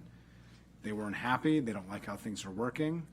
And so they have now opted out. And that's a fairly substantial body of work in terms of common ownership communities. And is this position still necessary in light of that? What impact does that have? Let's talk about it. Sure. I can start off with the explanation of what the position is going to do. Ms. Salem, if you look at page 16 of the PowerPoint packet we had provided, there are 4 tables there, and those 4 tables deal with with Gaithersburg in and Gaithersburg without, should show the differences in the reduction in existing fees. So the Sorry, say that again. I was cross-talking. Oh, no, that's okay. No problem. It's your meeting. We're just here to help. What I'll do first is I'll go through the intent of the position, what the position's role would be, and then regarding the fees and what they would pay for, Ms. Salem can go through that. On page 16 of your of the PowerPoint packet we gave you, there are 4 tables, and they give different scenarios, 2 scenarios with Gaithersburg in and 2 scenarios with Gaithersburg without Gaithersburg. And the reason we did that is we haven't received like the final signed off, this is ended thing, but we know it's going to happen. We're just covering all bases. I think I could say with pretty strong authority, based on everything that all of us have heard from the city of Gaithersburg, that it is happening and you should prepare. Yeah. So, yeah, we're ready for that. So the program manager 2 position, this is a position that we discussed last year in conjunction with the creation of the revolving fund for at-risk common ownership communities. The council was very kind in creating that revolving loan fund. It's $10 million brought in over a period of 5 or 6 years. And we've already got the first round of applicants, and we've already made conditional commitments to 2 of those, which will use up 1 million of the 1.23 million that we had initially been allotted, and we already have, I think it's at least 7 other applicants that we're working with, and we have no worries that we'll be able to spend the FY26 round of money with that. And so the original impetus for this position was twofold. One, to be the person who is responsible for managing the application process for the revolving loan fund. And the application process is more complicated than just receiving applications, because this loan fund application process is set up to not be kind of like you apply and it's a thumbs up or a thumbs down. We expect almost all applications to not meet the criteria when they come in. Part of this, the carrot of this loan fund and the requirements is to get these at-risk common ownership communities to improve their condo fee or other types of fee, HOA fee collection, to improve doing replacement reserve studies, saving for their replacement reserve fund, all of those kinds of things. And so this position would work with those communities that are applying to help them get to the point that they're ready to receive. Also, the second portion of this is to provide those similar kinds of services more broadly, because we want to be a bit more proactive to try to help common ownership communities before they get to a place where they are at risk of failure. And last year I mentioned the community down in Florida that had collapsed a few years ago and things like that. As communities, as common ownership communities come to our attention, as common ownership communities come to our attention that are having issues with governance, they might have a board failure, or that they are not putting money into their replacement reserve fund. We all know that's kind of what gets folks to, big problems. You have like a roof that needs replacing or a garage that's at risk of collapse, and you didn't put in money into your replacement reserve fund, you're at risk of the whole condo going belly up. And so to find those and right now the common ownership, Office of Common Ownership Communities provides a range of trainings, like creating base standards for the knowledge for board members as they come in, and we require it every 3 years as sort of a refresher. And through the commission, we also provide dispute resolution services, but we don't have someone, as we're finding communities that are not running as they're supposed to intervene and to provide them technical assistance on how to fix the problems, get back on the right track, and provide them a guide. And so it's one person, that's a lot of stuff, but it's a key function that we don't currently have kind of staffing for. And so again, kind of getting out there and getting ahead of things, but then also managing this fund, which is already, we already have a good response, and we're already, like making commitments for the money. So that's the basic happening. Answer any questions about? Okay, so that's for the position. The capacity, what does the capacity look like without Gaithersburg? Do you want, do you want to go through? And you have the fiscal stuff, which, is one part of it, but the other part of it is, How much? the Janes and the Joes, so to speak. What is the capacity of, and the bandwidth of the department in light of the fact that a large part of the county that was part of this, that has a lot of common ownership communities, is now no longer part of it? What's the projected loss in revenue for? No, not, well, revenue's part of it. You have the chart, and I saw that. The second part of it is just bandwidth. If we go from a customer base of 200,000, and now we go to a customer base of 180,000, or, whatever, that should change the bandwidth of the people that you need to deal with the complaints and to deal with the mediation and to staff the proceedings at the COC. Something's got to give here, right? What are we projecting based on that?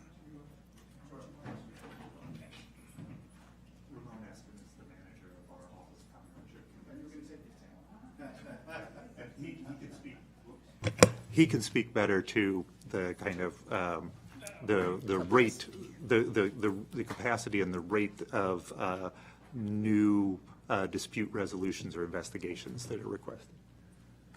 Yep. Good afternoon, committee members. Thank you. Ramon Espen, manager for the Office of Common Ownership Communities. So, indeed, City of Gaithersburg, as of for April 27th, I believe, is no longer participating with the county's Office of Common Ownership Communities.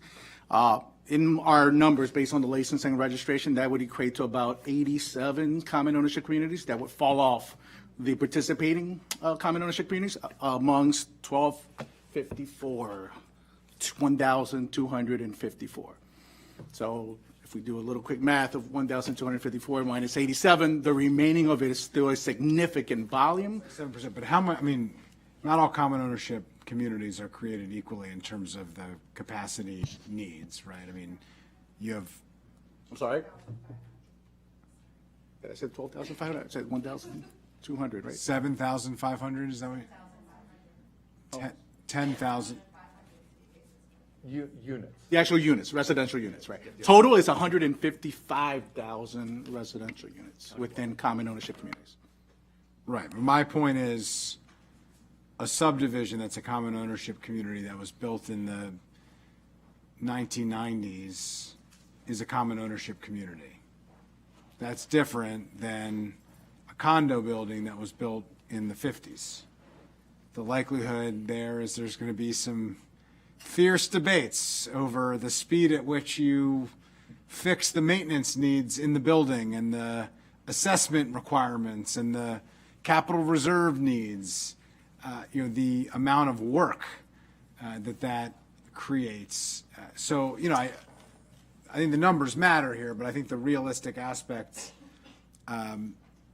most of the work that we do in terms of providing services, it's not to everybody. The disproportionate amount of work goes to a small group of folks who have significant needs, legitimate significant needs, but significant needs. That's not clear to me, in terms of what that looks like in Gaithersburg versus the rest of the county and what the needs are. I'll just say from my perspective, I think the fee increase is not able to be handled at all. I wouldn't support it, and want to signal that I don't think we should move forward with it as a county. It's not our exclusive decision here, but I'll just note that we already increased it a lot. It was a 30% increase previously from 5 to 650, and the amount of cost that puts on, because it's not really a per unit cost. What it really is an association cost. And when you add that to the fact that we're trying to help distressed communities, there's a real disconnect here. Some of the most important affordable homeownership opportunities in the county, we're adding to the distress significantly here potentially, and then we might add a position to help to address the distress. And that just seems like a little bit of a disconnect. I think the position is nice if we can do it, but in light of the fact that, if we don't increase the fee, I think that might be unrealistic in fairness. But I would yield to you on that. I feel strongly about the fee not going up. I don't feel so strongly about the position in terms of whether or not it could be absorbed without the fee increase. So we can provide you with, so the fee increase, as with the other fee increases we had talked about, were predicated on making the Office of Common Ownership Communities self-sustaining. And so if we don't try to make the Office of Common Ownership Communities self-sustaining, we could let you know what the fee increase would be just to create the one new position. Yeah, I'll just be clear. Like, I don't think there should be any fee increase personally, and I don't think that we should think that the common ownership community is going to be self-sustaining. It doesn't generate revenue. In that sense, it's never going to be self-sustaining. The question is, how much are we? The question is, are we going to extract enough out of common ownership communities to provide enough benefit to help them. My concern is we're gonna put communities into distress and then try to create positions to help them get out of distress. And I'd rather just avoid putting them in distress in the first place. And these fees are significant. I mean, for a multifamily condo building, an older multifamily condo building, I mean, this could be tens of thousands of dollars. For one, one of the huge buildings that we have a lot of, I mean, the fees are significant per unit if you have hundreds of units. If possible, what I can do is, provide another update in terms of the revenue projection. Right here, we have two different scenario. It's increased to $8 or versus the other one's $10. If possible, I can also do another projection over the 6-year fiscal timeframe and saying that without any fee increases, maintain the same level. If we would like to add another position because programs really needed, to give you a sense of how that would look like from the revenue versus the expenditure projection. Would that be helpful? Yeah, I mean, I think the information would be helpful. I still feel the same way about the fee increase right now. I just think it's going to be very difficult these are some of the more at-risk affordable homeownership. What I'm saying is not increase the fee. Yeah. And so Yeah, I think that information would definitely be helpful, and I would really appreciate, I'm sure all colleagues would appreciate that. Councilmember Fania Gonzalez. I'm just gonna say very quickly, I shared with Director Bruton that I've been working and meeting with a group of folks who they created their own nonprofit. These are folks that own condominiums, and the situation is bad, especially for condo owners who are elderly, and some folks have no idea of how to work with their association. Some folks have told me that they are afraid, and that's their word, of their property manager. It's a lot going on. So I share that to say that I do agree with that position. I know and understand the need of it. Now, the fee is a different question, especially when we're talking about condominiums that are already, I mean, I've seen condos in my district that the condo fee is like $1,300, just the condo fee, okay? $1,300, $1,400 for somebody who's already retired on a fixed income level, plus all the fees at the state level too, that we're not even talking about those. So on the fees, there's no way, I'm with the chair here on that particular point, that there's no way I can agree on increasing those fees right now at this very moment. But if we do go ahead and go ahead for that position, so that money will come from the general fund, am I getting that right? If we don't do the fees, but do the position? If we don't do the fee increase and just do the position, there might be a part. There should be sufficient funding in 26, but starting in 27, there would be an impact on general fund. Yeah. Unless we were to increase the fee then. So for 26, I think it'd be okay. You will. Without I just don't feel comfortable about increasing fees right now at all. But I do want to have the position. That's just what I'm standing right now. Just a quick question on that. There's an ongoing cost, potentially. Yes. Would we put that on the rec list? If we're cutting off the rev, I just want to, from a protocol, and then I'll turn to Councilmember Joanda. If the committee did not support the revenue increase from the fee increase, that would be a reduction to the general fund in terms of revenues. And then if they were to add the position, it would be, It essentially would be I mean, I think in fairness to Yeah. colleagues, if we were to do that, what I think the most appropriate thing to do would be to signal we don't want the fee increase. That's a revenue reduction. And then we would be adding to the rec list out of the general fund because it's an ongoing general fund cost. And then you could share with us information to say, perhaps this has no general fund cost in the first year because there's sufficient reserves from the fee increase from last year or whatever the case may be, and we could weigh that at full council. But the revenue impact would be 540,000 less in 26 from not increasing the fee. yeah, I mean, so it's not just for this position. It would be a net cost. Councilor. Yeah. I just wanted to expound a little bit more about the position that was at hand here today, which is, we talked a little bit about the operations, the current operations of the CCOC and the Office of the Common Ownership Communities. That doesn't change.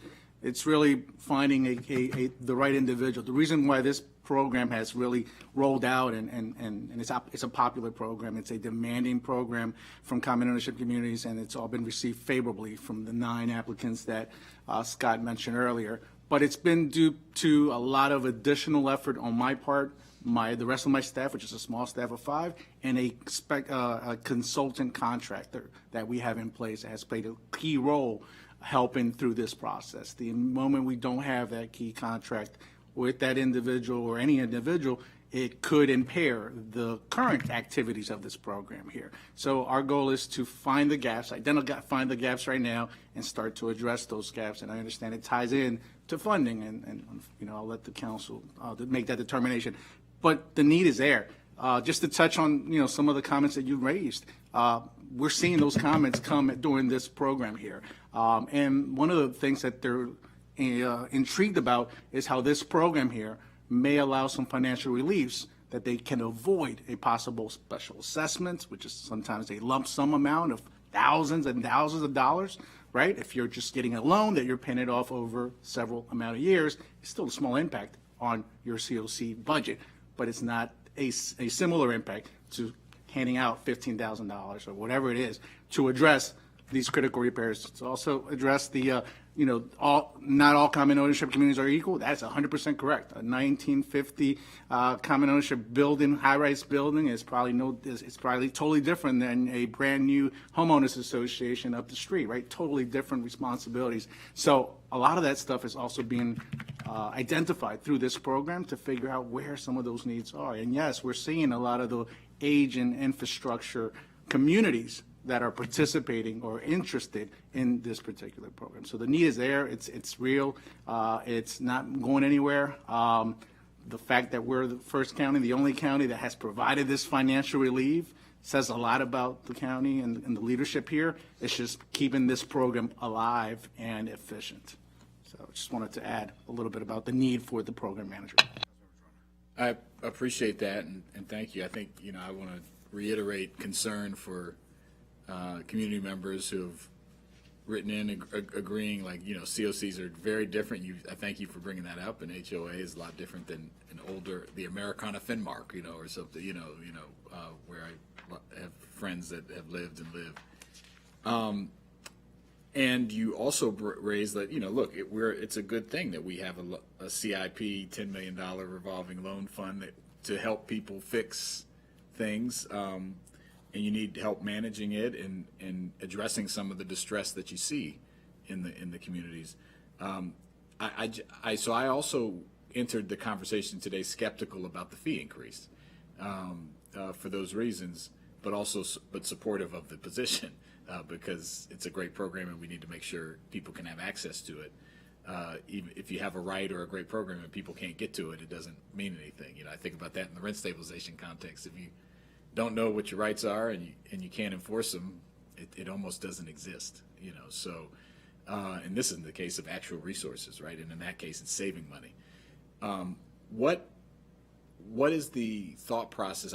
I want to hear you articulate why you think this fee increase, if you do, is necessary or not as burdensome as I think all of us feel that it could be on certain common ownership communities. Sure. This year, as last year, we were made aware that, given the difficult budget times, that the more we could find revenue sources to pay for the positions, that would be viewed better as making another ask from the general fund when there are issues with the county economy, the Maryland economy, and then the added complications of what's going on with the Fed. You wanted to try to get a position like this one that is needed, but find money to do so. Exactly. Okay. And so the fee was partially based on that, but partially based, as we talked about earlier, about trying to follow the premature to make different programs in the department self-supporting. And if we're not moving toward that, then we don't need as much of the fee increase. And Ms. Salem can do the analysis to see if with existing projected revenues in FY26, if it would pay for this position, or what difference, that might be. And so with those kind of, if there's a different paradigm we're looking at, that we're not looking to self-support, and that it's possible that the general fund could pay for some of this if existing revenues don't, then that would significantly reduce the need for increasing the fees. As for the second part of your question about why do we charge these fees and what's the importance of this? So the fees, the per unit fee, which is $6.50 now, which is kind of about the price of a cup of coffee. Sorry, thinking about those commercials we've all seen late at night. Might be low. Yeah, well, it depends on where you drink coffee. Not 10. I don't drink it at all, so Not 10 cents like in the old Matcha movies. latte, I guess, guy, because my coffee didn't cost that much. Yeah. See, that shows you I don't even know. I don't drink coffee, so I don't know. But Right, and so Milk or something. it pays for all of the, like the training that the Office of Common Ownership Communities does. Like they have to train every new board member, and every 3 years, every 3 years, every continuing board member needs to go through all that. There's also, like broader, more, like informing common ownership communities, educating them through the newsletter, bringing up different, for example, there was a federal law that was really important that was going to, impose a drastic fine unless every single board member, went through this really invasive, like income and identity certification process. That's been put on hold now, but it's like educating everybody in the community about what goes on with that. But then one of the biggest functions is of the Office of Common Ownership Communities is supporting the commission and the adjudication process. And so that's like supporting the volunteers, making sure, trying to work with the volunteers. We have complicated relationships among volunteers at times, and so it's managing complicated things. But it's also trying to serve the contending parties, because part of this and what COLTA, the Commission on Landlord Tenant Affairs, does is try to provide a means of investigation and dispute resolution outside of courts, because we all know that that's incredibly expensive, and without this, many people wouldn't even have the chance at dispute resolution because they just can't afford a lawyer to go and handle these kinds of things. So that said, adding in the functions that I was talking about earlier, trying to intervene to try to help communities that are becoming more at risk. I will say that in my time working for nonprofits in the district, I worked with lots of common ownership communities, mostly limited equity co-ops, who are, kind of usually more further on the low income side than most condos. And I always found that and I truly believe that, what we're talking about, less than a cup of coffee a year, is well worth it for having those existing services. Because whether it's a limited equity, low income limited equity co-op, or like a high income fancy new condo, everybody has board problems.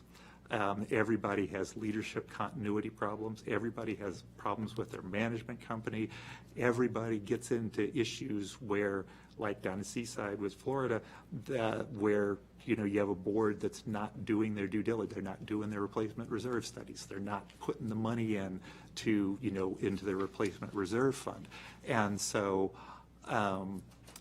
common ownership communities are great in that it provides many people access to home ownership when costs are so high for townhomes or single family home ownership, but they are complex communities. And it's very hard, like I've been on, my board. I was the president of a homeowners association. I was president of a tenant association. Now I've been for 8 years on my condo board. And it is not easy. Button for punishment. Yeah, it is not, well, like, people mean to serve, but it's not easy. It's a volunteer position. Well, I tell people all the time, I live in a common ownership community too, and people ask me whether or not I would be willing to serve on the board. I chair the committee that oversees common ownership communities. Some would think I have a synergy here, a connection. I always tell them I do not have the political skills or the stomach to serve on a common ownership community board. I ran for county council instead of doing that because that is way too hard of a job, way too challenging, and I have no interest in that. I give anybody, including you, Director Bruton, a lot of credit. Every time I see you around the neighborhood, I wonder if you just came from a common ownership community meeting, and I should buy you that cup of coffee just to do it. I'll just know, I think the common ownership community residents view very differently what a cup of coffee sounds like to them. And I do think this is not really a per unit cost to an individual homeowner. That's not how it's seen, and that's not really how it's received. What it really is a per unit cost to the association that they have to gulp down, along with their reserve requirements that we have placed on them, which are important and, ultimately are to protect them from defaulting and from, more catastrophic issues, but have serious costs, the special assessments they might have to do. And, the point made earlier, there are units in Bethesda, within walking distance of where I live, including, in some of the most expensive areas, that provide home ownership opportunities at very reasonable costs in some of the most expensive places. However, those units have significant fees and assessments because they're old buildings. So adding on to those costs, which are some of our most important ones, we need to be really sensitive to that. So I don't think we need to make this a revenue supporting enterprise. I just don't think that's realistic. I don't think it's even particularly fair when you talk about someone who lives in a co-op or a condo having to pay for their county government services, where someone who lives in a single family home really doesn't. I don't think that's a standard that we hold them to. I think it's a different dynamic when you're talking about the business relationship between a landlord and a tenant and licensing fees and other dynamics. I do think that is a different scenario.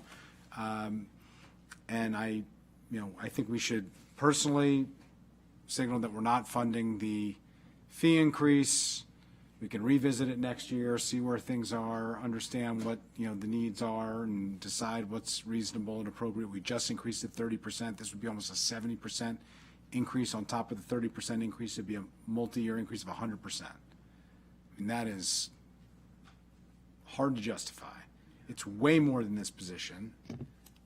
The fee increase is $500,000. The position is far less than that, so I don't think we can justify it in that way. I think separately, the position is reasonable and should be decided in the context of the other budget decisions that we're making. There's real value to what we're trying to do and the multi-year effort and all the really important work, and I think including that on the rec list as a general fund item for our consideration, is reasonable and worthwhile. I do think providing us the information in the interim would be helpful. That's at least where I would be personally, but I want to open it up to colleagues. Let me turn it to council staff first, and then I'll turn it to. I didn't know I had unturned it, but yes, but go ahead. I want to hear what he has to No, say. I just want to add some additional context. There is a projected fund balance in the COC fee fund of $630,000 for July 1st. So that would more than offset any. How much was it? $630,000. So that. Yeah, so this could be covered. I think the question For 1 year, is, yep. there is a revenue impact, and so whether or not realistically it should be on the rec list or not, because there's an ongoing expense that doesn't have revenue associated with it. But let me turn it to colleagues. Yeah, Councilwoman Schrock. that was going to be one of my questions. So appreciate the answer, appreciate the need for it. Also, I still have concerns about, doing the back-to-back increase in light of that. It is a service that's needed for sure and required, as was mentioned by your staff. So, if it's an ongoing, if we have funding for it, I'd like it to just be included. as it already is in the budget. And, you know, with the understanding that obviously every year we do a budget, and if the funding's not there, and you propose it to put next year to bring it out of the general fund, it's not there, you know, or it is, depending on the decisions the county executive makes. So, you know, I would be comfortable just including it, the position, given that we know it's not going to have a budgetary impact this year, and then revisiting the conversation next year. Yeah, I think that's fair to do. And then we And could get just, the information, obviously. That right, Ms. Salem, Ms. Ariete. And not raise the fee this year. Is there a way to do it as a term position? I mean, it's a term fund, I mean, it's a revolving fund, but we could revisit that too. Is it possible to do it as a term position? We can look at that because once you hire somebody, obviously you can't let them go the next year. So we can look at making this a term position, see what that will look like, and get back to you on that. Because I think if it was a term position, then it really is within the fund. I mean, then I think we are being intellectually honest here. I think the challenge, concern that I have is if we fund it, either we're creating a structural deficit that we know we're making, or we're presupposing a fee increase in the out years that I don't think I'm prepared to agree to at this point.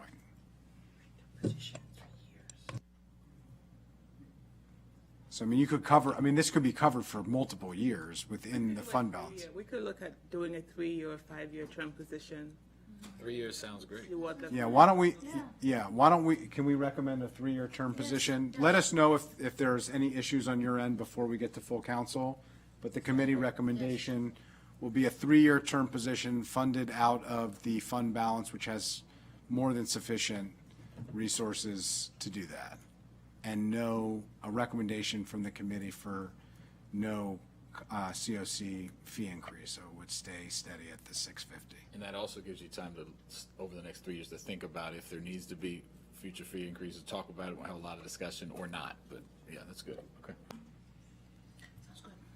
Okay. Just going back on the revenue, as I understand, there's no formal committee vote on the revenue piece, correct? At this point in time, or?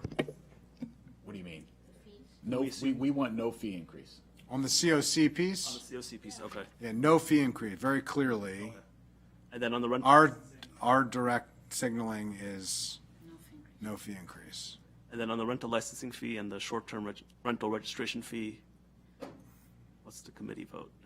So the short-term rental licensing fee is not dependent and really tied to the new positions. No, it's to pay for the positions, the 5 positions that have already been funded. Yeah, And so my view on that, just because that is the one thing that we actually didn't speak to. I actually think we did agree to that last year, would be my view. We did fund those positions. We did talk extensively about short-term rentals. That is why we did it. I would be comfortable moving forward with that fee increase, understanding that we already have the added positions, that we have to pay for those positions. To change that in some way would have a operational impact, including on encumbered positions with people in them and work that is already being done. I think that's different than the new positions that are coming back. So we're agreeing on short-term rentals. We're rejecting COC fee increase in terms of signal from the committee. That's not our formal decision to make. It's our job to signal and have budget assumptions based on that. The position is a 3-year term for COC, funded out of the fund balance. And then the other fees, I think we are deferring the decision on those fees based on the information that we receive, including if the 3 positions are funded, the 4th position isn't, and you assume the revenue, what the fee increase would potentially be. And then the full council will make that decision accordingly. Is that reflective of But what? signaling, we want those 3 positions to move forward as Correct. presented in Yep. the budget. You know. Right, so we'll include the 3 positions in the budget? And then we'll take the 4th position, program manager one for Ulta as a reduction. Okay, That wraps up general fund. all right. Grant fund, no decision points there. As I mentioned, slight revenue decrease and a shift of FTEs to general fund and HIF to cover some limitations of how much personnel costs can be charged to grants. So no decision points on the grant fund. On the housing initiative fund, really the only decision point is the home buyer assistance program. The executive is recommending a $1,509,000 increase for the down payment assistance fund. There's currently $4 million in the base budget, so the total level would be $5,509,000. Of that 1.509, 509,000 is actually for two nonprofit contracts that would administer home buying counseling and other services for prospective home buyers. So the down payment assistance fund itself would get $1 million of the 1.5 million, and the rest would be for contracts. Councilmember Fadi Gonzalez. I have a problem with that. I think that money should go straight to the people. Done. It should not be going to any contractor to do anything. When the funds that were allocated last year for the first-time home buyer, I mean, that money was gone in a few months. Gone. I just don't think this is a year where we need to have a special help to find people to file for this type of assistance programs. I just think we just need to move it and place it in the first-time home buyer program directly and give it to the people. That's just my view. Councilmember Joanna. Yeah, just a little bit of information on what's that contract been used for now, and who do you anticipate it, where do you anticipate it doing, and the function of it. I agree, we want money in people, we want people in homes, and we want to help them with the assistance. Obviously, you feel that this helps, so in some way, otherwise you wouldn't propose it. So can you just explain why you think this is necessary as opposed to giving the money directly as the other portion is? Sure. So our original idea with this is that the county, prior to the pandemic, paid contractors to provide homeownership counseling. And then we ended those contracts during the pandemic, and we haven't returned to that. Surrounding jurisdictions, especially the District of Columbia, provide funding to organizations to provide expert homeownership counseling. And this is not just pre-purchase counseling. What we envision is pre-purchase counseling as well as post-purchase counseling. Post-purchase counseling, many people think of as just foreclosure prevention, but part of what these contracts would do would be to provide post-purchase counseling to help homeowners deal with ongoing issues that they're having. Like even though you're a single-family homeowner, you kind of need to have your own replacement reserve fund. You need to, to save. How do you deal with contractors? How do you deal with home equity loans, a variety of things. And usually these kinds of post-purchase counseling efforts are targeted towards folks who are first-time home buyers to try to increase their success at maintaining their home as an asset for their family over the long run. And so that was our original intent with this. Ms. Cross can talk to what we were proposing for, for the two particular organizations. Kind of like financial literacy kind of in prevention work and. Correct, absolutely, yes. So providing a lot more of that. Basically, we have a lot of data from both of the individuals, but both of the entities, but they're not consistent in the information that they provided, so I can't compare apples to apples. But I will say that both of them will be providing financial literacy through 24 financial capability workshops, pre-purchase counseling sessions. That actually will help get some of our down payment assistance programs into the hands of some of the minority groups that we know are a little underserved, I'd say, with some of our down payment assistance programs, because those are the people that these entities provide. My question, because it's, if you know how to navigate and get the money, you might, it's a little, sometimes it can be a little, not easy, but you know how to get there. some of these programs, they help people navigate that might not know how to get there? Exactly. Okay. And do you have like demographic stuff on the one bucket versus the other? You know, for example, like 5,509,000. So 5 million goes to just getting the money out, and then 509,000 goes to helping people understand and then access and potentially get some money themselves as well. Correct. They had specific requests based on their staffing costs, and the staff to cover those programs that they are missing as Jordan Who are the mentioned. entities? The Latino Economic Development Center LEDC, and okay. HIP, Housing Initiative Partnership. Yeah, I mean, I think I'd want to see the breakdown of our 5 million, of who it goes to, and if I had evidence, which you're alluding to, that people that come through this assistance are more diverse, people who are more underserved getting access, I understand why we would do that. I would want to see that that's what's happening. So I don't know if you could show that. If it is, like you're saying it is, I'd be comfortable leaving it in there. But I understand the point for sure, but I think we're trying to balance a couple things here. Thank you. Councilmember Fani Gonzalez.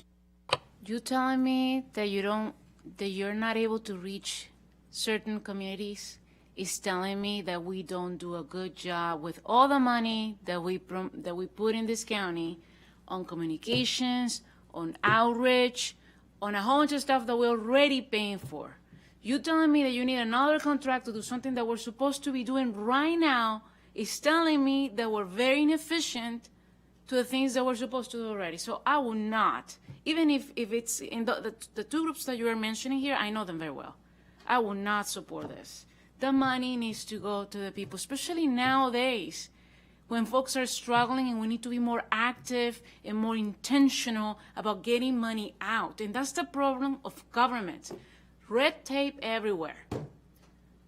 I appreciate the intention. I do not agree with it. So. I agree with Councilmember Fani Gonzalez. I think we should put the money into the direct assistance. We don't even provide this.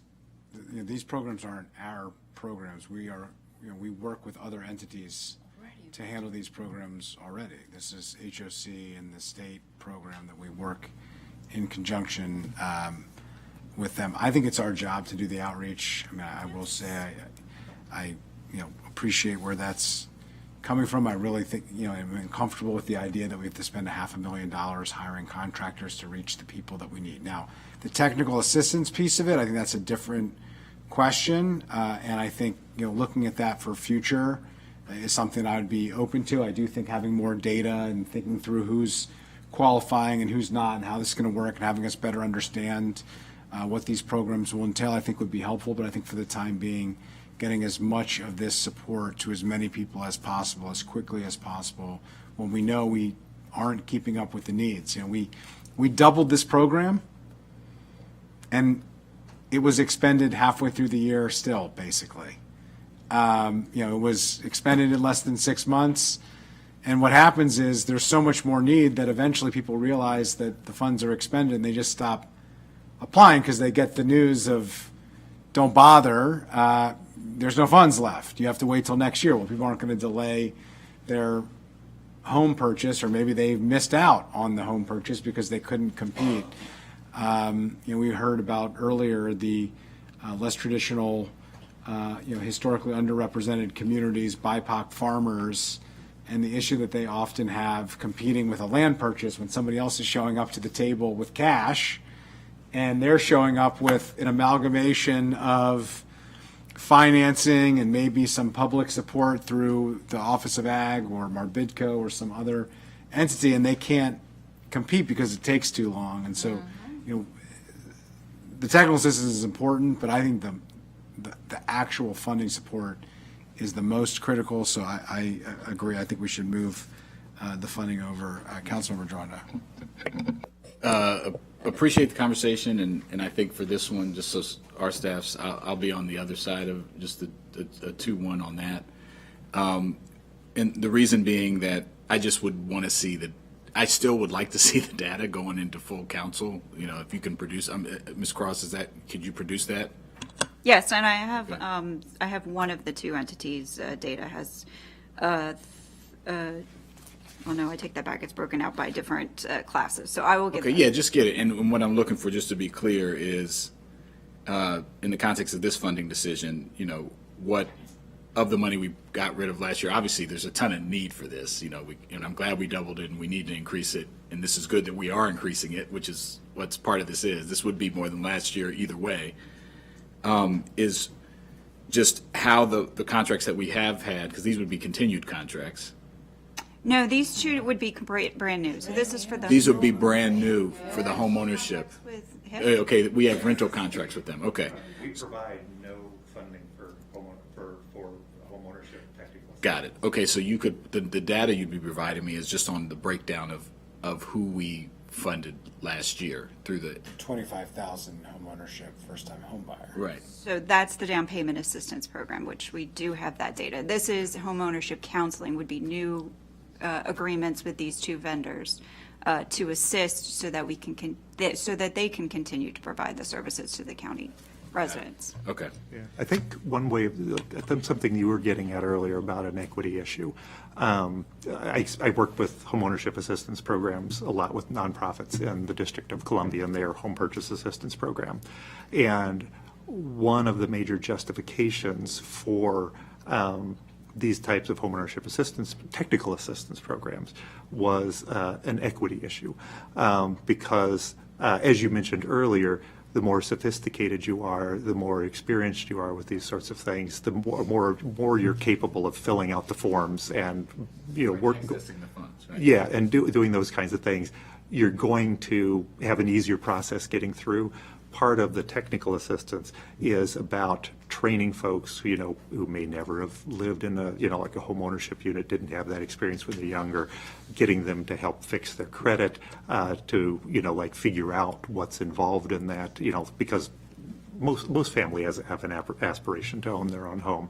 But that's I understand the contending, priorities, absolutely, we could use 1.5 million versus 1 million and get that out the door to help families. I also understand the impetus, in this community and others to provide technical assistance to help folks be home ownership ready. They're both very valid concerns. Okay.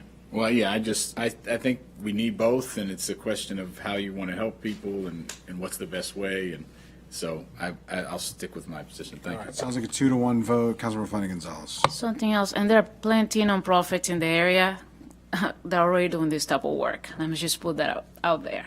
Technical work. This is nothing new, okay? So that's why I'm so against it. The other thing I would say, I want to add more money. I want to put in the rec list for the down payment assistance to add, we said $8 million, to add at least 3 more in trenches to the rec list. Yes, to the rec list. Maybe, $500,000 in trenches for each one of them, and let the council decide. Because this is how you create wealth, right? Especially among people who have never have bought a home, right? This is something important that we as a county need to continue to invest. So I will move to add that into the rec list in trenches. So you're saying, we already decided, I just want to separate out so we decided 2-1 to move the money that was proposed to the contract, which is slightly over $500,000, or $500,000, and include that in the first-time home buyer programs, split evenly. That's how we normally would do it. And then you're proposing $500,000 tranches to add to the rec list for consideration by the full council, and that would be split proportionally by the two programs too. And just for clarification, we're talking about the McCaff and the MHP, the two non-employee down payment assistance programs. Yes. Yes. Yep. Okay. This would be, if approved, it would show up as the increase in the general fund transfer to the HIF, which would then go towards the down payment assistance fund. So just Yeah, and to clarify, because I think that's an important point, sometimes when we're talking about the HIF, it's a reallocation within the HIF. It sounds like the recommendation is for a new resources, which would be a general fund expense. Okay, I will support that. And I'll just note, and turn it to Councilmember Joando, Council Vice President, excuse me, Joando. If there's an equity issue with programs that we're running, then we need to fix the equity issue. It's our fault. And, I think that's an important, issue, obviously, something that we need to be really focused on and mindful of. We spend a lot of time trying to be intentional about our work. We have constant need for improvement.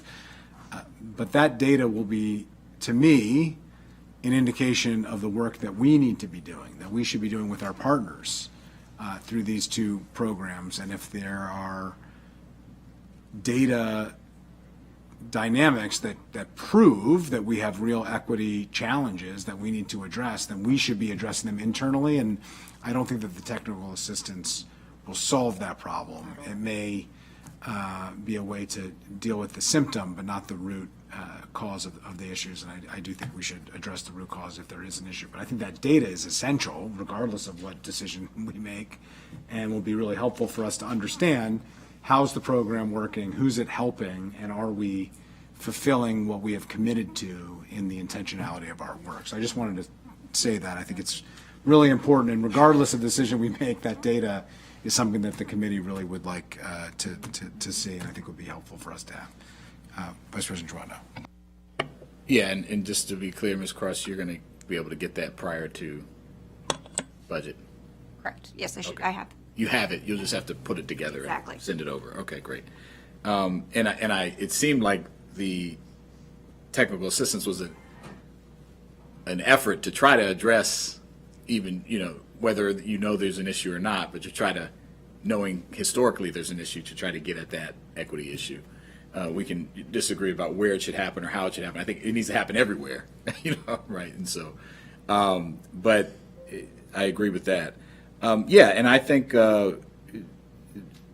we need more home ownership. It's the biggest way to build wealth and attack the racial wealth gap. And so it's why we've been increasing this from year to year, and the executive increased again. And if we can find the funds to increase it some more, I would love to increase it some more. So happy to support putting that on the rec list. I will say, if we fund things, we've got to fund things. The money's got to come from somewhere, and so just something to keep in mind. But happy to support putting the tranches on there. And just so I'm clear, Mr. Mia, the 509 would go as a reduction, or how would that be listed? It's in the HIF. We would have to track it internally. It's not a general fund. Right. So in that sense, That shouldn't go on the rec list. I mean, No, correct. We're taking HIF funding and we're shifting it from one place in the HIF to another.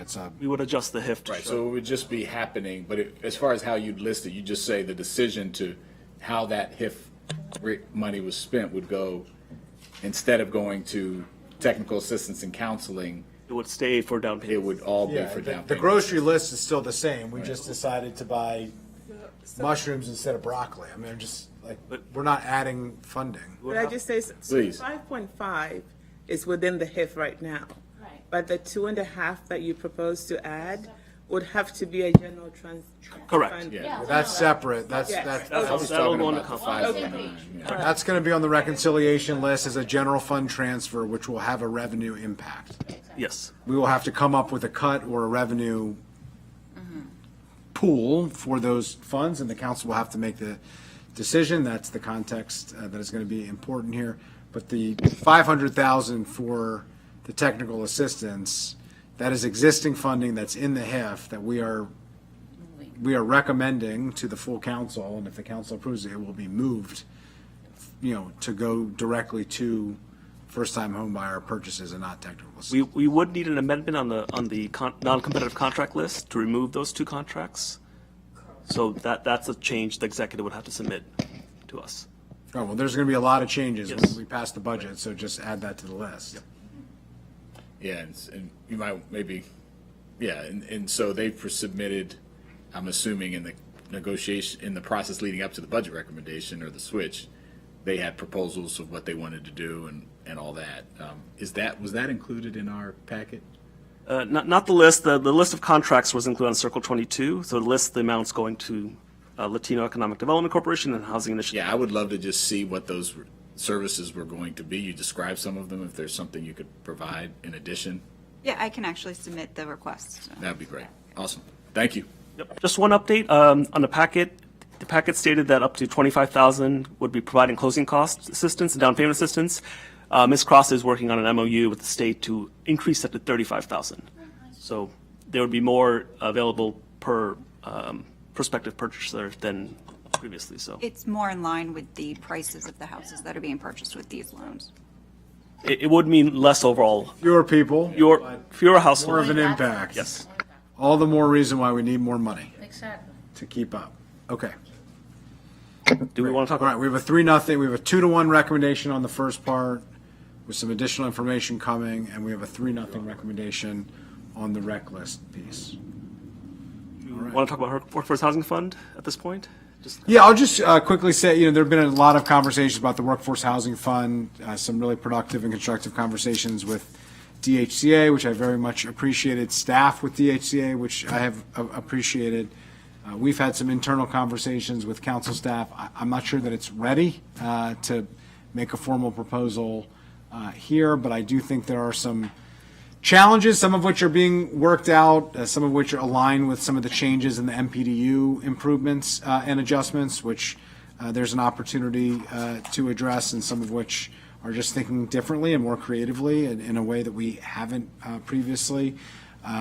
Stand by on that, but appreciate and just wanted to acknowledge the ongoing conversations that we're having, and I think we'll get to a place where we can land the plane and do something that is meaningful, even if it's a pilot type of dynamic, to see how well it works, and to work together with the department to figure out how to make that happen. There is a huge need. I don't think we focused on it enough. I think there's a broad acknowledgement of that. We've done subsidized housing and deeply subsidized housing. We do a lot of market rate focused. We haven't really honed in on how the government at the local level, at the county level, plays a role in the, that middle of the donut hole, so to speak. And I think there's an opportunity to really think through how to do that. And I think really our economy is depending on that, because that's really the folks in the middle class who are losing, the workers who are powering the economy, the employers who are screaming at the top of their lungs that they're struggling to address these issues. We've seen it, the governor's talked about it, the comptroller has had it in her State of the Economy report. We're seeing it in regional economic analyses. So just appreciate the ongoing work, and we'll get there. And I appreciate it. Councilmember Fine Gonzalez. I agree with everything that Chair mentioned. On another topic, but it's involving the HIF, we received a letter from the Montgomery Housing Partnership recently, and it's a request. Maybe staff wants to talk about this. Sure. It's a late-breaking request for $200,000 in assistance for MHP. So I'm not sure if DHCA has had a chance to review it. No. Okay. So it is pretty late. We haven't received that. So has the department has not received it? No. Not directly, no. I learned about it first thing this morning, but I haven't reviewed anything or heard anything. Okay. Do you want to highlight the issue? To be honest, I received it this morning as well. So So basically, what they sent to us is that they are seeking an allocation of $200,000 from the FY25 Housing Initiative Fund to help restore funding for a community life educational program at one of their centers. So it's basically they have a childcare center in one of their properties, and they need funding to keep up that center. I know it came in very late, very, very late. And I feel pretty bad for them, because I do want to help them. It's ensuring that the children who are low income, who live in these properties, have safe places to be. And it's basically an early childhood education program / elementary, middle school, after school program that they have in their properties, and they're in need of funding, $200,000. And they were thinking about getting funding from the Housing Initiative Fund from this. That's as quick as I can Does the say. department have a view or position, or, I I mean, have a you've, bunch of questions. I'm curious to know, did they lose funding for this, or? I think, I don't know the details, but I've been in their center. They do a wonderful job, but they are short. And so why don't we do this? What if I forward, because honestly, I thought you had the letter. Why don't I send you the letter now, or staff can send them the letter? And if, and maybe full cancel, or I just, I guess one. here's what I would suggest, based on what you're sharing. If you make sure the department has, I think we need to take some guidance here from the department. yeah. Is my personal view. I am a huge believer in all the work that MHP does. I have partnered with MHP on a myriad of issues, have structured entire county programs based on the advice. In fact, based on their suggestion, we just passed a state law that was signed by the governor earlier this week because of the partnership that I am very proud, that this committee is very proud, that this county is very proud to have with MHP. So I'm extremely sympathetic to the incredible work that they do and the services that they provide. And I think this is an increasing need that we have for our affordable housing providers to provide the services, and how we structure that. It hasn't traditionally been the focus. It's been, how do we, preserve the units at a certain rental amount, or how do we build the units at a certain restricted rent dynamic. It hasn't been of, what are the ongoing services in a community. So if we can make sure the department has some time to digest and to think through, perhaps as a direct conversation with the organization, and then come back with a recommendation to us that can be shared with the full council. And if there is something for us to take up at that point to consider, we can take it up as a full council and just say it was mentioned at committee, but we didn't have the opportunity and all the details. The department wasn't able to weigh in at that time. And since then, this is where we are. If it's ready at that point and there is a recommendation from the department, does that seem reasonable? If I could just say, we're happy to, once we, thank you for sending the information to us. Once we review it, we're happy, like if there's an existing childcare program, an early education program that we can help save, absolutely. I guess the first question, I'm sure that's what Popin was agitated about, is figuring out which type of fund is eligible. I don't know if a childcare program is eligible for HIF funding versus home or CDBG or general fund. We just have to figure out what we're able to spend money on to preserve that program. Okay.